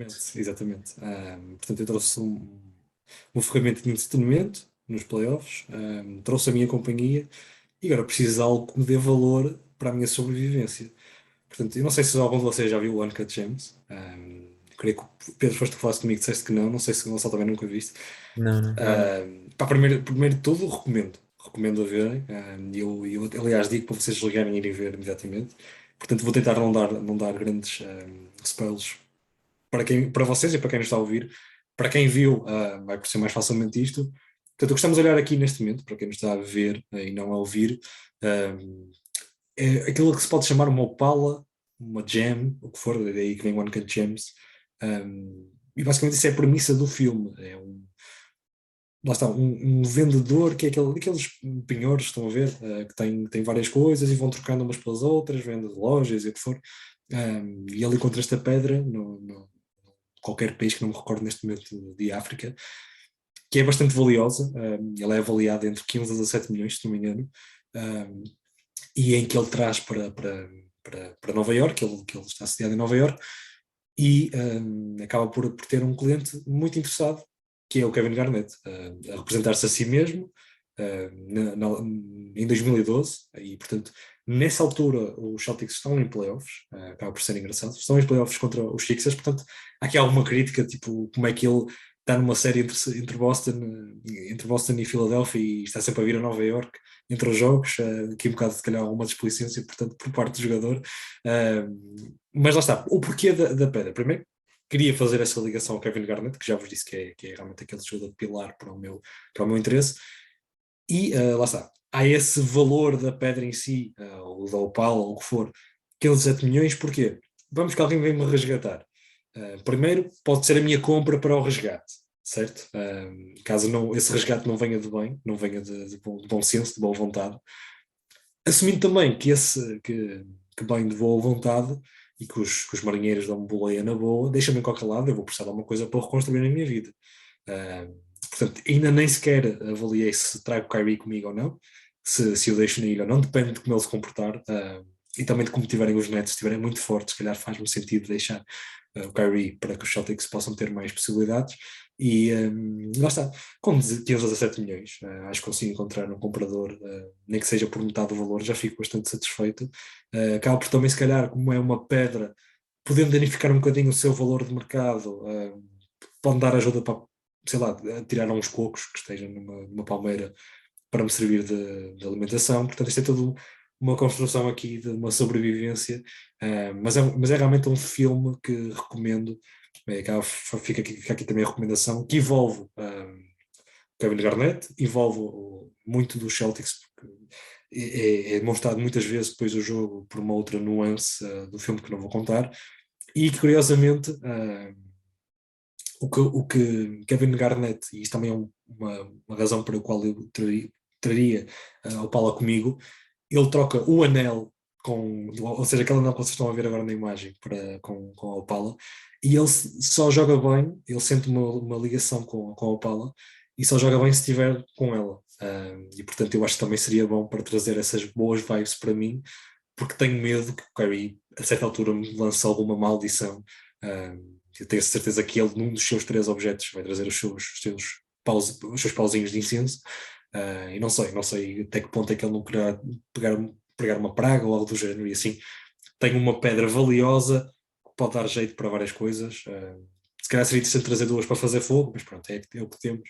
E aí lá está, essa ligação com os Celtics, num filme que recomendo vivamente que vejam, que acaba por trazer, que é um bom filme, mas acaba por trazer esse elemento ainda mais interessante para um fã da NBA, porque temos o Kevin Garnett, que até faz um bom papel, uma boa representação, e temos também essa série que é focada, e essa série que existiu mesmo, isso é mesmo retratado, entre os Celtics e os Sixers de 2012. Foi uma série muito interessante e que foi resolvida num jogo 7, que o Kevin Garnett fez um grande jogo e ajudou nesses playoffs. Também foram uns bons playoffs, em que, não sei se recordam, foi naqueles em que depois, na final de conferência, os Miami Heat enfrentaram os Boston Celtics, os Celtics estavam 3-2 e houve aquele jogo de LeBron que até há aquele meme famoso dele com aquela cara furiosa e bem concentrado, em que faz aqueles 45 pontos em Boston e depois fecha a série em Miami, que foi apesar de tudo algo que me trouxe alguma dor, mas pronto, acho que fica aqui. Foi uma boa escolha, acho que esta foi a minha melhor escolha, esta Opala, por tudo. Tem muitas ligações, tem muitas utilidades e portanto quis trazer aqui alguma coisa de original e diferente, se bem que trazer o Kyrie Irving já é algo ousado. Certeza, eu acho que trazeres a Kyrie, ainda por cima depois do que ele nos fez, sem Sim, deixar sim. Boston, acho que Eu quero muitas explicações. é uma espécie, sim, é como levar assim uma ex-namorada É um bocado, para, sim, é um bocado. para não estar aqui a assumir mais coisas. Já que estamos a falar do Kevin Garnett, e pronto, esta é parte desta ilha em que duas pessoas dos Boston falam sobre Boston, tenho de fazer a pergunta, que é, vou elaborar primeiro. Os Celtics eram 11º a 7 de janeiro. Tu acreditavas que era possível esta recuperação para o top 3 do East? Neste momento, enquanto estamos a falar, os Celtics estão em terceiro. Dado o que aconteceu na época passada, dada a passagem do Brad Stevens do lugar de treinador para a estrutura enquanto GM e da contratação do Ime Udoka, que para todos os efeitos é o primeiro trabalho dele enquanto treinador principal na NBA. Tu esperavas isto, quando os Boston estavam mais aflitos no início do ano? Acho que ele dizer que esperava isto era quase assumir-o como um gênio. É assumir aqui uma pessoa muito boa para ver e lá vai já aqui o meu currículo de Claro, analista da claro, NBA. mas tu entendes onde eu quero Sim, chegar. sim, sim, sim. Isto para dizer claramente que não esperava. Não esperava. Esperava, quer dizer, eu olhava para aquela equipa dos Celtics e sabia que aquilo não era uma equipa para um 11º lugar. Eu acho que tínhamos equipa e tínhamos plantel, e apesar de ser um treinador de primeiro ano, para estar pelo menos ali numa posição em que estão se calhar agora os Bulls, os Cavs neste momento, de pelo menos estar a lutar, como estávamos no ano passado. Foi o que aconteceu no ano passado, a equipa é basicamente a mesma, eu acho que até melhorou um bocadinho. Depois as contratações acabaram por não se revelar muito, muito bem conseguidas. Falo de Dennis Schroeder e de Josh Richardson, que em teoria seriam bons nomes interessantes, mas acabaram por não desempenhar um papel muito bom na equipa. Principalmente o Dennis Schroeder foi ali incluído no ciclo inicial, quando ele devia ter sido sempre a partir do banco como um spark plug, de dar ali algum scoring à equipa. E faltava ali o playmaking, alguém que assumisse claramente a bola, trazê-la do lado defensivo para o lado ofensivo. Mas olhava-se para aquela equipa e essencialmente, quando estávamos a falar, quando estavam no 11º lugar, via-se que estavam a desapontar, que estavam aquém das expectativas, de que havia equipa para mais do que aquilo, porque nem é normal um jogador como o Tatum e o Brown, que estão em ascensão, e a equipa estar em declínio, sem haver, apesar de tudo, haver algumas mudanças, mas era equipa para mais. E portanto eu não contava, neste momento estamos a falar de um segundo lugar, ainda que ali muito disputado com o resto das equipas, mas com a possibilidade de terminar e quase garantidamente com vantagem em casa. Eu não contava com isso, contava com ir aos playoffs, mas a começar sempre fora, e acabou por surpreender. Lá está, como eu estava a dizer, olhava-se para ali e via-se realmente uma lacuna grande ofensivamente. Havia-se muito, e o Jason Tatum acabou por liderar por muito tempo a NBA em jogadas por ISO. Era um jogador que realmente liderava, não eficientemente, atenção, mas era o jogador que mais vezes recorria a essa jogada, e era algo que víamos com o Jaylen Brown, e víamos um bocado ali o resto da equipa um bocadinho perdida, sem saber para onde se mover. Quer dizer, também houve ali se calhar muita culpa no início a atribuir para o Ime Udoka, que ainda assim estava a tentar encontrar as melhores rotações, encontrar a melhor forma de aliar aquela máquina ofensivamente. Algo que realmente me trouxe claramente essa possibilidade de os Celtics melhorarem um bocadinho foi que desde o início a equipa revelou-se empenhada defensivamente. A equipa tem bons jogadores defensivos, claro que o Marcus Smart e o Robert Williams são logo os que partem a cabeça, mas o Tatum e o Brown são jogadores que não que não complicam nesse aspecto, aliás, até ajudam, contribuem para esse sistema todo que a equipa tem. E depois há ali uma outra também uma grande âncora defensiva que é o Al Horford, que sempre foi antes dele ir para a Filadélfia, sempre foi a nossa âncora defensiva no pintado, na posição interior, e de poder vê-lo também ali um bocadinho mais solto na companhia de Robert Williams e de poder na mesma marcar se calhar o homem mais alto, o homem mais ofensivo no garrafão e poder dar essa versatilidade para o Robert Williams poder avaliar os timings de quando poder fazer a ajuda, e também é muito por aí que vem essa sua capacidade de fazer aqueles abafos espetaculares, é que ele está sempre ali na expectativa, não está a fazer a marcação homem a homem, que dificultaria muita coisa, muitas vezes até o Al Horford que é o sacrificado nesse sentido, e o Robert Williams fica ali um bocado maroto à espera dessa possibilidade, em que ele lê muito bem quando é que o jogador faz o roll-up, ou que ataca efetivamente o cesto, e ele aborda logo muito bem o lance. E isso já se notava no início da temporada.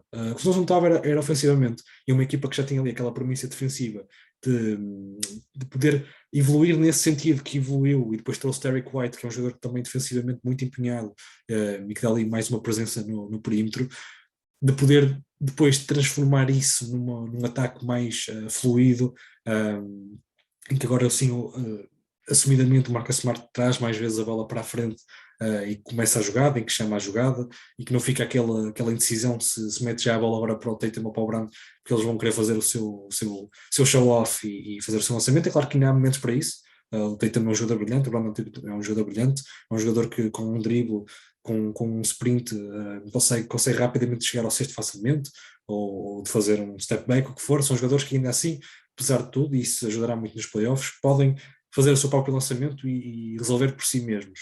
Mas é importante que haja ali uma premissa, que haja ali uma base de um ataque fluido, bem construído, com um jogador que traga a bola para a frente, que não seja se calhar o jogador que vai finalizar a jogada, trazer alguma previsibilidade também para as outras defesas, que acabaram por, já desde o ano passado, quer dizer, descobrir facilmente como é que aqueles Celtics jogavam, e de como poderiam fazer essa defesa, não caírem nas trocas, quer dizer, a bola continuaria sempre no Tatum, não era um jogador que depois devolvia para o poste, era algo que não acontecia muitas vezes, nunca foi um jogador muito forte nesse sentido, que era algo que esperaríamos muito que o Tatum e o Brown se transformassem nos playmakers mais...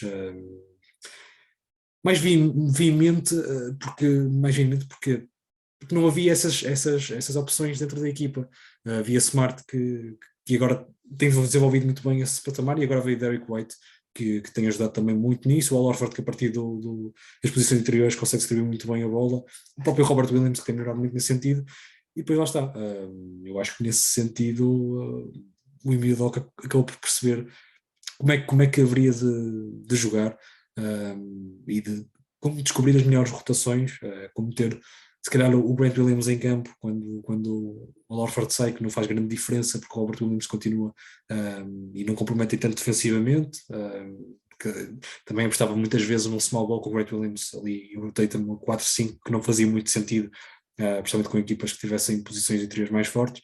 E portanto eu acho que houve ali também um muito bom trabalho do Emile Doca em perceber, em saber avaliar melhor o que tinha e também o que os outros têm, e conseguir trazer o maior valor possível do Tatum e do Brown, que jogando para ele mesmos, fazendo aquele ball hogging que vimos noutros tempos de outros jogadores, James Harden, ou do próprio Kobe Bryant às vezes, que não era um jogador mais eficaz, não traz grande sucesso. Normalmente não traz grande sucesso, pode trazer sucesso na época regular, mas mesmo assim não estava a trazer para os Celtics, e foi uma questão de paciência acima de tudo, porque o Emile Doca tem-se mostrado que teve ali uma boa escola nos Spurs, teve ali algum tempo também em Filadélfia, nos anos em que tem estado melhor, teve também em Brooklyn, teve em bons cenários, de equipas vitoriosas, e portanto acho que perdeu muito com o Popovich, e que se tem demonstrado isso, e essencialmente em termos defensivos. É claro que temos peças muito boas nesse aspecto do campo, mas ali eu acho que temos que dar muito mérito, não só agora tem-se dado muito mérito ao Tatum por causa dos números que tem colocado, mas eu acho que o mérito vai muito para Emile Doca, que demorou, mas percebeu como é que poderia trazer o melhor destes Celtics. Sim, e já agora também não esquecer. Vocês perdoem, mas está muito calor aqui na praia. Vou ter que tirar a Faz mal. camisa. E também não esquecer a experiência que ele teve na Team USA, Certo.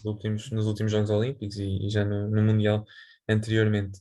Eu acho que, isto também partindo da minha opinião, acho que tem sido uma época cheia de revelações individuais, porque já conhecíamos o Jason Tatum, já sabíamos que ele jogava o que jogava, mas eu acho, pura e simplesmente, que o Jaylen Brown, apesar de não ter sido All-Star, nota-se que deu um passo em frente, nota-se que dá mais, pelo menos eu gosto mais de o ver jogar agora, especialmente em ataque organizado, em ataque posicional, nota-se que ele está muito melhor nisso.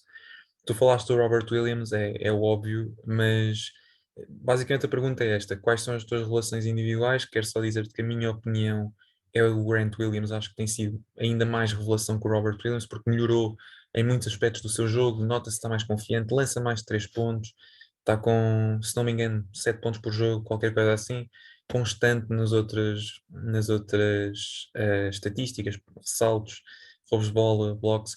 E pronto, e a pergunta vai mais nesse sentido. Quem é que tu assumirias individualmente que têm sido as revelações? Ou se quiseres só destacar um jogador, quem é que para ti tem sido a revelação desta equipa dos Celtics?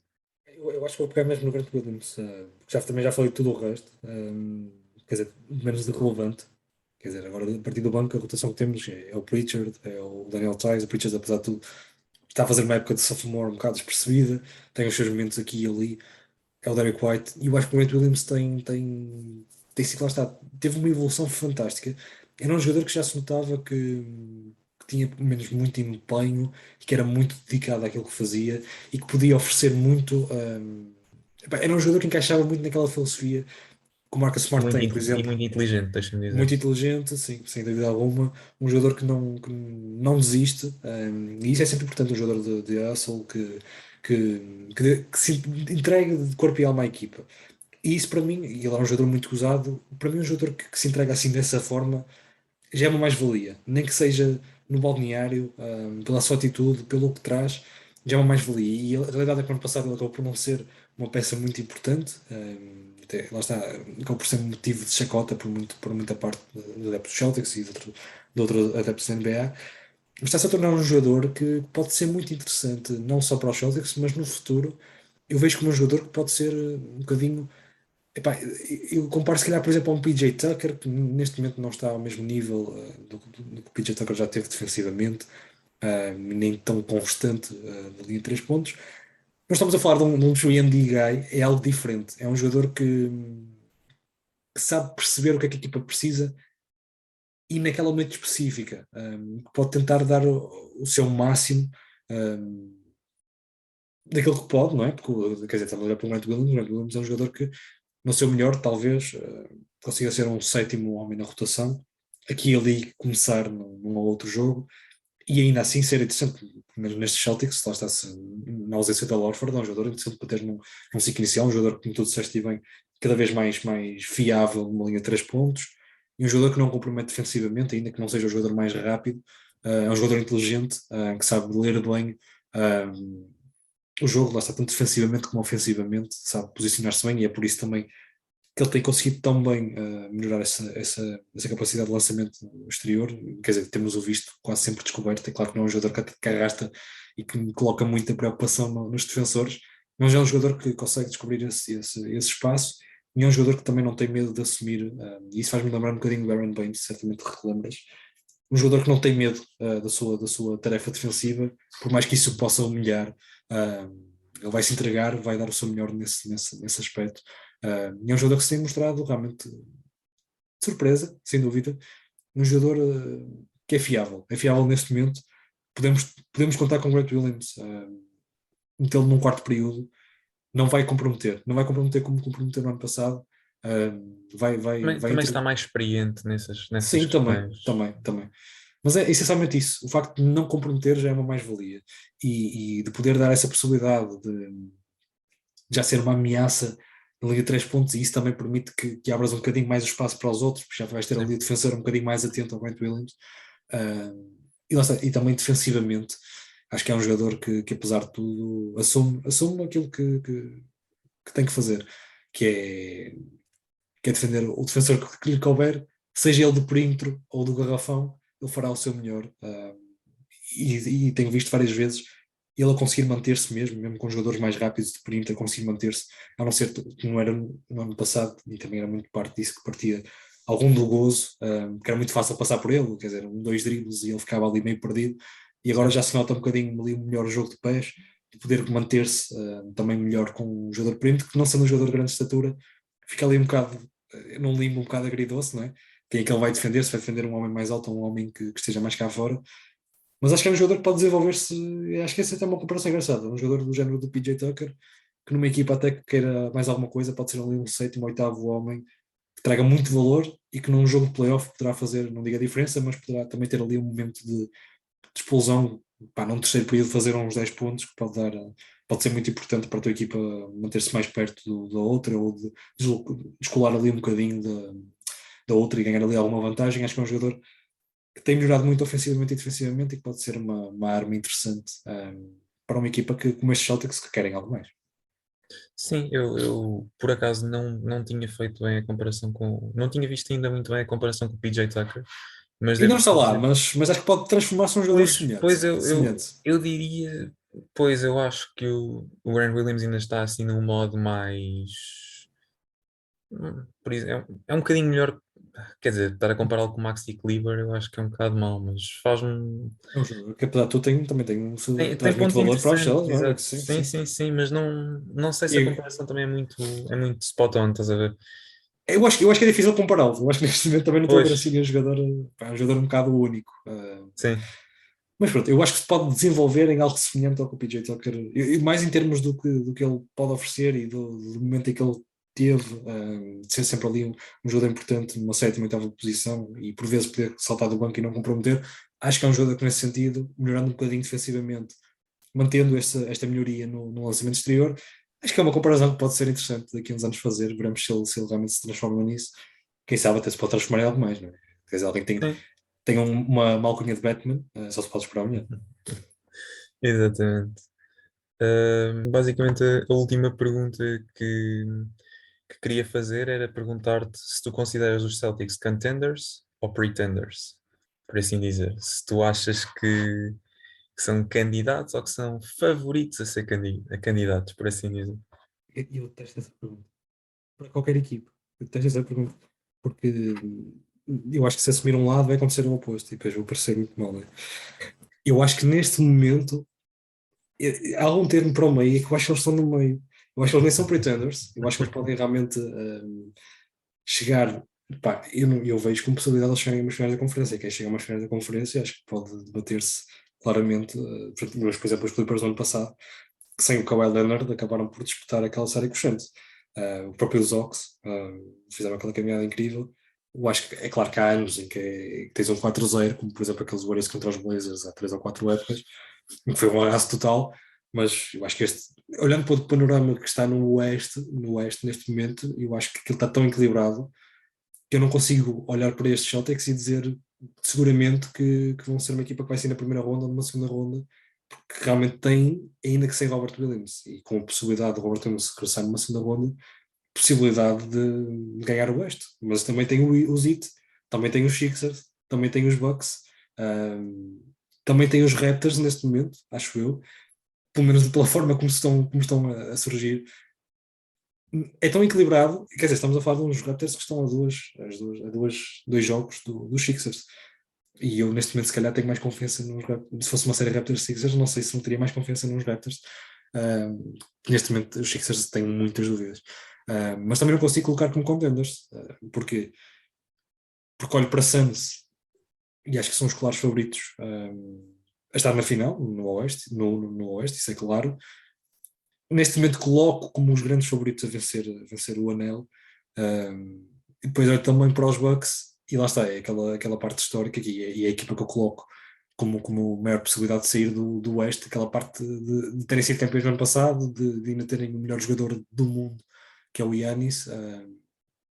Quer dizer, o melhor jogador do mundo, um dos melhores do mundo. Para mim, o melhor do mundo é o Jokic, porque aí já estava se calhar a fazer um take um bocado controverso. Mas quer dizer, está naquele leque dos melhores jogadores do mundo, nem que seja lado a lado. E é uma equipa que é exatamente a mesma, e que foi campeão no ano passado e que eliminou os Nets, que apesar de tudo estavam desfalcados, mas foi ali renhido como tudo, e e era a equipa dada como os gajos favoritos, e continua a ser dado como favorito, como um dos favoritos neste momento. Isso eu não percebo de todo como é que acham que uma equipa que está neste momento no nono lugar vai chegar à final e vai vencer. A esses que têm essa perspectiva, eu gostava que me explicassem mesmo como é que acham que isso vai acontecer quando tivemos uma vez na história uma equipa que venceu um anel e foi num sexto lugar, uma equipa que tinha aqui uma Olajuwon, em caso saibam quem é esse senhor. Não é um jogador qualquer, e portanto eu acho que o Celtics, apesar de tudo, não são nem contenders nem pretenders. Eu acho que é uma equipa que vai depender muito do contexto em que forem colocados. Neste momento estão em segundo lugar, amanhã podem estar em quarto, daqui a 2 dias podem estar em primeiro. Eu acho que o primeiro lugar vai ser difícil, porque os Heat acho que já garantiram esse lugar, mas vejo confrontos por exemplo, calhar com os Raptors, acho que vai ser um confronto muito duro, é um osso muito duro de roer, numa primeira ronda, acho Pela questão das vacinas. também. Mas é realmente o confronto que se calhar neste momento queria evitar mais, também pela parte da qualidade da equipa em si, está num grande momento. Se calhar com os Bulls ou com os Cavs, já dá se calhar favoritismo, uma primeira ronda mais calma para os Celtics neste momento. Os Nets continuam a ser uma incógnita, mas preferiria enfrentar uma primeira ronda do que uma segunda, uma final de conferência em que eles já realmente tivessem conseguido chegar a esse patamar, e aí sim já consigo colocá-los como algo mais, mas neste momento não. E portanto vai depender muito também dos confrontos, e isso depende sempre muito dos confrontos, de lesões que tenhas, lá está, daquilo que falamos de há bocado, do facto de os Cavaleiros deram a volta, mas que tiveram aquela situação do Draymond Green, por exemplo. São coisas que acontecem, e acabam por influenciar, e portanto nesta temporada é até complicado fazer esse jogo de contenders ou pretenders, eu acho que para quase todas as equipas. Eu acho que neste momento as duas equipas que estiveram representadas no ano passado são verdadeiros contenders. Eu acho que tudo o resto é um bocado uma salgalhada total. Os Wizards, eu não sei o que esperar dos Wizards. O jogo vai ficar mais lento, é verdade. O sexto vai diminuir. Os Wizards não são uma equipa muito boa, lançamento exterior. São uma equipa que depende muito desse contra-ataque frenético, rápido, de decisão rápida nesses fast breaks. Mas sei lá, podem mesmo assim conseguir adaptar bem o seu jogo, não se sabe. Quer dizer, a mostra que tivemos dos Wizards neste momento foi no ano passado, aquela série com o Jazz, que apesar de tudo foi decidida rapidamente. Os Warriors, uma incógnita gigante neste momento, no início eram dados como se calhar os favoritos, quer dizer, nem sabemos como é que o Steph Curry vai voltar e quando é que vai voltar, qual é o timing certo do regresso dele. Ainda não tivemos o Curry, o Clay e o Draymond juntos. Quer dizer, já não vemos, eu nem contei aquele jogo que eles fizeram, já não vemos realmente há 3 anos. E apesar de tudo serem jogadores que se conhecem, estão a jogar com outros jogadores diferentes. Temos os Mavericks que estão um bocado à semelhança dos Celtics. São contenders? Pá, se calhar não, mas também não sei se são pretenders. Eu não me chocaria de ver os Mavericks a chegar às finais. Quer dizer, são uma das defesas mais sólidas, têm um dos melhores jogadores, top 5, top 10 da NBA. Enquanto tens isso, quando tens uma defesa tão boa, tens um dos melhores jogadores, tens outros bons jogadores que chegaram, podem também criar o seu próprio lançamento, podem criar jogo no Dinwiddie e no que teve um grande encaixe na equipa e no Brunson. Eu acho que este ano é muito complicado fazer esse jogo. Eu acho que noutros anos seria muito mais fácil. Quer dizer, estamos a falar até de uns Clippers que neste momento Norman Powell volta, já tem o Paul George, já anda aí rumorzinhos que o iPad voltar. Com esses três, da forma como os Clippers também já se conhecem, se me dissessem os Clippers poderão chegar à final, eu acho que sim. Acho que tem tantos argumentos como os Nets têm neste momento. Portanto, eu acho que está. E isto vai ser muito bom para nós. Acho que vamos ter uns playoffs incríveis. Mas eu não consigo mesmo colocar os Celtics nem como contenders neste momento. Coloco lá está esses dois Bucks e Suns, e como pretenders só consigo colocar uma equipa neste momento que são os Jazz. Peço desculpa, Gonçalo, mas é realmente eu acho que neste momento são os únicos pretenders. Eu acho que eles vão ali aos playoffs só um bocadinho como nós, só mesmo de chinelo no dedo, porque não vai dar para mais, e acho que aquilo vai e bem para vocês adeptos. Tem que haver ali uma reformulação, uma reconstrução, porque andar neste de uma mediocridade eterna chateia, faz mal. Eu sei que é isso, eu e o Pedro sabemos o que é isso, que houve ali há alguns anos com o Isaiah Thomas, e mesmo agora, quer dizer, nós estamos aqui já há 6, 7 anos com aquele gosto de quase chegar às finais, mas não conseguir, e é frustrante. E portanto acho que há um momento em que tem que se fazer ali alguém assumir e dizer, ok, bater o pé, não é com isto que vamos lá chegar, há aqui alguma coisa que tem que fazer, seja o treinador, seja uma das estrelas, o que for, e acho que sim, acho que neste momento só colocaria o Jazz como pretenders, os Suns e os Bucks como contenders, tudo o resto, para mim, tanto pode ser na primeira ronda como chegar à final, não me surpreenderia nenhum dos dois. Ok. Gonçalo, não sei se queres fazer alguma pergunta ou não. Não, queria apenas fazer um comentário quanto a esta última escolha dele. Queria apenas dizer que levar uma opala, uma pedra preciosa destas para a mesma ilha do Kyrie é arriscado, porque parece-me um objeto muito propício para utilizar em rituais de sociedades secretas. E aí está ele, já com ela na mão. Isso é muito boa, digo já. Mas pronto, podemos então fechar a tua mala. Aí está o Kyrie, que entretanto perdeu o resto do corpo para poder caber na mala. Epá, olha, deixa-me já dizer que ele provavelmente faria alguma birra para não ir, estás a ver? Ele ia protestar com alguma coisa porque mais alguém não podia ir e não era justo, ou algo do género. Ele, ativista como é, forças tem as suas daqueles. causas. Sim, sim. Teria que ser para uma ilha em que não houvesse certificado de vacinação. Isso seria assim. Sim, se ele tivesse que ser obrigado a ser vacinado nos Estados Unidos, ele ia para a ilha de bom gosto. Sim. Ainda por cima a ver os playoffs de 2016. Eu acho que ele vai gostar muito. Ainda por cima é provavelmente o highlight da carreira dele, portanto. Dito isto, acho que então podemos fechar a tua mala. E temos aqui algumas perguntas para te fazer. Eu tenho agora duas perguntas, mas antes de passar para a época atual, queria-te fazer uma pergunta um bocadinho inspirada por aquele que foi o nosso último episódio aqui do podcast, que foi, no fundo, um ranking de futuro das equipas que ficaram fora dos playoffs. Não precisas te limitar só a essas, podes falar de outras equipas, mas um bocadinho à semelhança do que aconteceu com os Cavs e com os Memphis este ano. Quem é que achas que no próximo ano poderá dar assim um salto? Claro que isto é sempre um exercício de futurologia, não é certo, mas quem é que te parece? É um exercício bastante complicado, não é? Por causa de entrar em altura de draft, de off-season, pode haver muitas mudanças. Mas olhando aqui agora rapidamente, porque eu peguei um bocadinho despercebido para a classificação, eu acho que acabaria por colocar os Pacers, porque eu acho que eles não assumiram uma reconstrução total. Eu acho que lhes dá bastante jeito ir ao draft mais uma vez. Mas já tem ali peças. O Tyrese Haliburton tem feito uma época brutal e este foi trocado. Acho que é um jogador que poderá, se calhar um bocadinho à semelhança, já que fizeste essa comparação com os Cavaliers, à semelhança de Darius Garland, poder chegar rapidamente a esse patamar e podermos estar a falar de um Haliburton, se calhar All-Star daqui a 2, 3 temporadas. Não me surpreenderia todo com a qualidade que ele já está a demonstrar. O Chris Duarte, que apesar de tudo foi uma aposta interessante, que num backcourt com Tyrese Haliburton poderão ter ali duas peças muito interessantes mesmo para o futuro, embora o Chris Duarte para o futuro tenha que ser um bocadinho mais rápido, porque já é um jogador mais velho. Quer dizer, uma equipa que ainda conta com Malcolm Brogdon, com Miles Turner, que agora parece mais empolgado, ele ainda não teve a oportunidade de jogar com Tyrese Haliburton, que ainda não teve essa oportunidade. Quer dizer, estamos a falar de um core que é jovem, mas que não é assim tão jovem, que já tem alguma experiência, principalmente esses três jogadores que referi agora, o Chris Duarte, o Brogdon e o Turner, com base que está realmente a mostrar que pode ser o base a liderar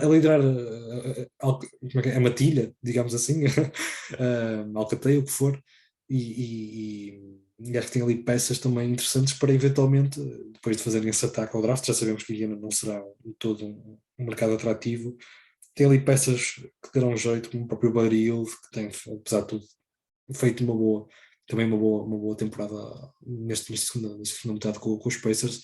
Poderá ser uma boa moeda de troca e buscar um jogador se calhar mais jovem, mais alinhado também com essa timeline da equipa. Eu acho que os Pacers não vamos ver estes Pacers fora de um ambiente competitivo por muito tempo. Eles não gostam de, lá está por serem um mercado pequeno, de estarem muito tempo no rebuild assumido.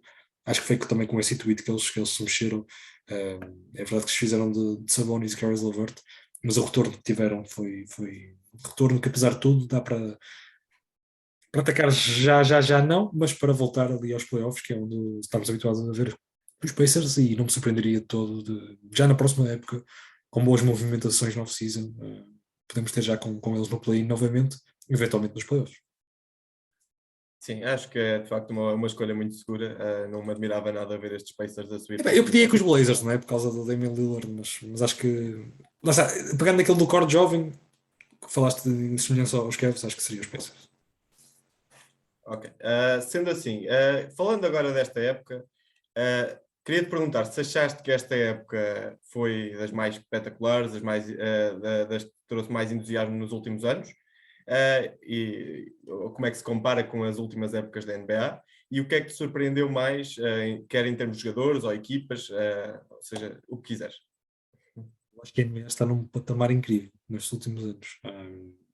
Eu acho que está em ascensão de qualidade individual, mas também qualidade disso que estás a falar do espetáculo em si. E tivemos muitos bons momentos esta temporada. Temos neste momento ainda a terminar uma grande corrida por MVP, uma grande corrida pelo título de Scoring Champion, que já tivemos no ano passado também com o Bradley Beal e com o Steph Curry, curiosamente. Tivemos uma das equipas mais espetaculares de se assistir dos últimos anos, isso afirmo com certeza, nos Memphis Grizzlies. Ver os Memphis Grizzlies é passar um bom bocado, é poder ver sabendo que não vão estar se calhar alguns dos nomes principais e de saber que ainda assim vamos ver um bom jogo de basquetebol, porque nisso eles não falham, e isso também é muito importante para um mercado pequeno como Memphis, e isso acaba por trazer muitos fãs à arena. Teres um jogador sensacional como o Ja Morant, claro, mas depois teres todo um coletivo que, quer dizer, estamos a falar de um coletivo que sem Ja Morant está com um recorde melhor do que com Ja Morant, embora não seja de todo daquela ideia de que são melhores sem ele, mas revela muito essa qualidade da equipa, mas também do gosto que dá de ver os Grizzlies a jogar. Que tivemos o Steph Curry a bater o recorde de melhor na lista de 3 pontos. Também foi um momento interessante. Tivemos bons momentos, mas eu acho que apesar de tudo é algo contínuo. Já vem das últimas épocas. Eu acho que esta reconstrução com o Steph Curry e os Warriors trouxeram um bocadinho à NBA tem sido muito benéfico. Eu acho que há muito quem critique que não é um jogo tão intenso, tão defensivo, mas eu discordo. Eu não acho que seja muito isso. Quer dizer, se lanças mais vezes 3, vais ter mais pontos. Isso não quer dizer que há menos defesa, não é bem isso. Claro que há momentos de alguma displicência, é verdade, mas isso depende das equipas, isso é todos os anos. Quer dizer, há uns anos 90 não são todas as equipas brutais defensivamente. Havia sempre alguma que não valia nada e que deixava passar tudo. Quer dizer, isto é sempre, se tens maus jogadores defensivos, vais ter uma má defesa, quase seguramente. Não há milagres e não é por essa comparação de eras, ou o que for. Eu acho que a NBA está num bom patamar e que também há mais pontos, há mais espetáculo, porque há cada vez mais qualidade. E os juízes também são, lá está, um exemplo disso, porque são jogadores que não tendo os 3, 4 primeiros, os 3, 4 melhores em campo, vão buscar malta de décimo primeiro na rotação e metem a jogar e rendem tanto ou melhor. Há muito talento, há muito jogador bom que nem está na NBA, está na G-League. A G-League está cada vez melhor. Agora também esta aposta de poder ter os jovens, trazer alguma competitividade à liga, e portanto eu acho que foi uma boa época, ficam bons momentos, ainda está por terminar, ainda há grandes decisões em termos de classificações. Então quer dizer, já temos quase tudo definido quem é que vai e não vai, mas as ordens que são sempre muito importantes, há essas decisões também individuais por fazer. E acho que sim, acho que foi uma boa época em termos individuais também. Quer dizer, estamos a falar de um LeBron James que se calhar noutra altura, noutros anos, seria o segundo ou terceiro candidato a MVP, e neste momento poderá estar fora do top 10, apesar de teres a classificação que não é vantajosa, mas eu acho que noutros anos estaríamos a falar de um LeBron num top 5 da MVP por causa da parte individual que fez, e neste momento é descabido completamente. Temos falado, lá está, de corrida a 3, depois pessoas que, como eu, que estão entusiasmadas para saber quem vai ficar em quarto, que aquilo está tão competitivo, temos tantos bons jogadores a fazer tantas boas épocas. Quer dizer, em outras alturas um Ja Morant ou um Jason Tatum ou um Devin Booker podiam ter sido perfeitamente MVPs, ou ter estado naquele top 2, top 3, e acho que isso também revela muito a qualidade que se tem sido demonstrada da NBA, que acho que vai ser ainda assim algo que vai continuar, vai ser progressivo, há cada vez mais talento, agora temos draft classes como esta, incrível, de 20, 25 jogadores que vão ficar certamente a ter grandes carreiras, carreiras sólidas, não tendo assim, se calhar, nomes muito sonantes como outras. Há mais qualidade, se calhar não no topo, mas distribuído, e isso é ótimo para a liga. Poderes contar, lá está, com o teu 10º na rotação e saberes que vai jogar bem e que não vai ser aquele comprometimento que vai se calhar destruir-te a possibilidade de vencer um jogo ou outro. E não é isso, não é isso. Há cada vez mais qualidade, cada vez mais talento, e isso é ótimo para a liga. Eu concordo com tudo aquilo que tu disseste. Ahm, eu por acaso estava para dizer também tem sido uma revelação os Cleveland Cavaliers e queria passar já para isso. Queria te perguntar, pronto, e pegando nos Cleveland e pegando também nas outras equipas, também falaste aí nos Clippers, quais é que são as tuas previsões para os play-in e já agora se gostas do formato play-in, porque há muita gente que concorda e discorda e eu queria saber mais ou menos a tua opinião. Uh, Achas que valia a pena manter-se este ano? Já devia ter sido acabado pelo Adam Silver? O que é que tu achas? Eu sou fã do play-in, sou fã de que deveria ser reformulado. Eu acho que aquele registro que tínhamos na bolha era mais interessante. Quer dizer, se tens, por exemplo, agora esta luta pelos Lakers e pelos Spurs, apesar dos Spurs estarem num bom momento de forma e se calhar darem um bom jogo contra os Pelicans também estão num bom momento de forma e foram em ascendente, mas vamos que os Lakers tinham conseguido o 10º lugar. Não ia ser todo interessante voltar a ver mais um jogo dos Lakers. Os Pelicans provavelmente iriam vencer com relativa facilidade e iríamos ter provavelmente o que tivemos no ano passado, que foi aqueles blowouts que acabou por tornar o play-in um bocadinho mais interessante. O que é bom do play-in? Lá está, se for mais, se houver aquela restrição de jogos, podemos ter aquilo que tivemos na bolha, que foi um grande jogo entre os Grizzlies e os Blazers, podemos ter o que tivemos entre duas equipas que estavam ali realmente próximas no ano passado, com os Grizzlies e os Warriors, que até tivemos um upset, porque os Warriors estavam em oitavo e acabaram por ser eliminados. Isso assim é vantajoso. Mesmo aquele confronto contra os Warriors e os Lakers foram decididos naquele lançamento final do LeBron, que ele estava meio vesgo, foi o momento que ficou do play-in.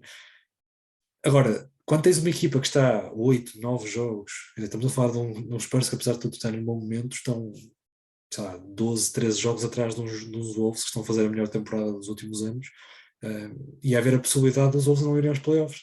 Claro que isso daria todo o mérito aos Spurs, mas poderá acontecer por exemplo, o Towns se lesionar, ou pelo D'Angelo Russell não está disponível, acaba por comprometer. Se for entre, lá está, se for só entre os Wolves e os Clippers, aí tudo bem, os Clippers também tiveram as suas ausências, e conseguiram estar ali num patamar próximo, estão a 1, 2, 3, 4 jogos, tudo bem. Até sim, acho que era esse o limite na bolha, acho que é esse o limite que faz sentido. E também podia dar aso para haver mais, não ter uma coisa fixa e ser mais criativo até às vezes. Vamos que uma vez temos 3 equipas, fazer ali um mini torneio entre as 3 equipas, algo do género. Eu acho que o Adam Silver, apesar de tudo, é um homem inovador e que tem trazido muita boa coisa para a liga. E acho que na altura ele vai perceber isso, e ainda mantenho a confiança e ele vai perceber que se calhar o play-in é uma boa ideia, eu acho que sim, é uma ótima ideia, é uma forma de, não digo terminar, mas um bocado relativizar o tanking de algumas equipas e de tentar manter a competitividade até ao final da temporada. Eu acho que os Spurs estavam claramente neste final da temporada a tentar conseguir esse lugar no play-in, senão já tinham metido as principais peças no banco e começar a fazer esse ataque como o melhor a pique. Lá está, também com a reformulação do sorteio, com esta implementação do play-in, temos cada vez mais uma época regular que tem mais significado e que ainda que nesta semana final já tenhamos, quer dizer, como aquele jogo entre os Thunder e os Blazers, que conseguimos, se calhar, dizer 3 ou 4 jogadores de cabeça, ainda vai acontecer, mas está a acontecer na última semana. E noutras épocas, se calhar, os Thunder são um caso à parte, porque eles gostam de fazer as suas experiências, mas se calhar tínhamos a um mês do fim, já começávamos a ver, por exemplo, o LeBron James a ficar de lado, ou o próprio, neste caso, o John T. Murray a ficar de lado, porque já não valia a pena, já estavam muito atrás, e isso acaba por dar competitividade. Acho que poderia haver aqui uma reformulação. Eu gosto muito deste formato do sétimo contra o oitavo, nono contra o 10º, para o oitavo ou o sétimo terem mais uma hipótese, estavam à frente, isso aí eu acho que faz completamente sentido e acho que não deve ser excluído, dar assim essa vantagem. Mas acho que poderia ser formado, em alguns casos acho que não faz sentido, e poderíamos partir logo para a ação.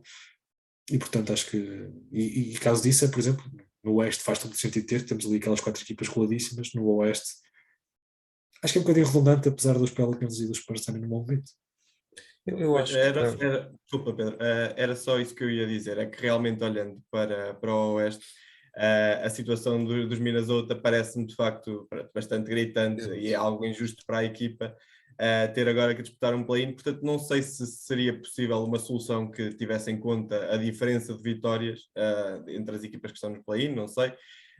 Ou então exatamente restringindo a um torneio de 3 equipas, como tu sugeriste muito bem também.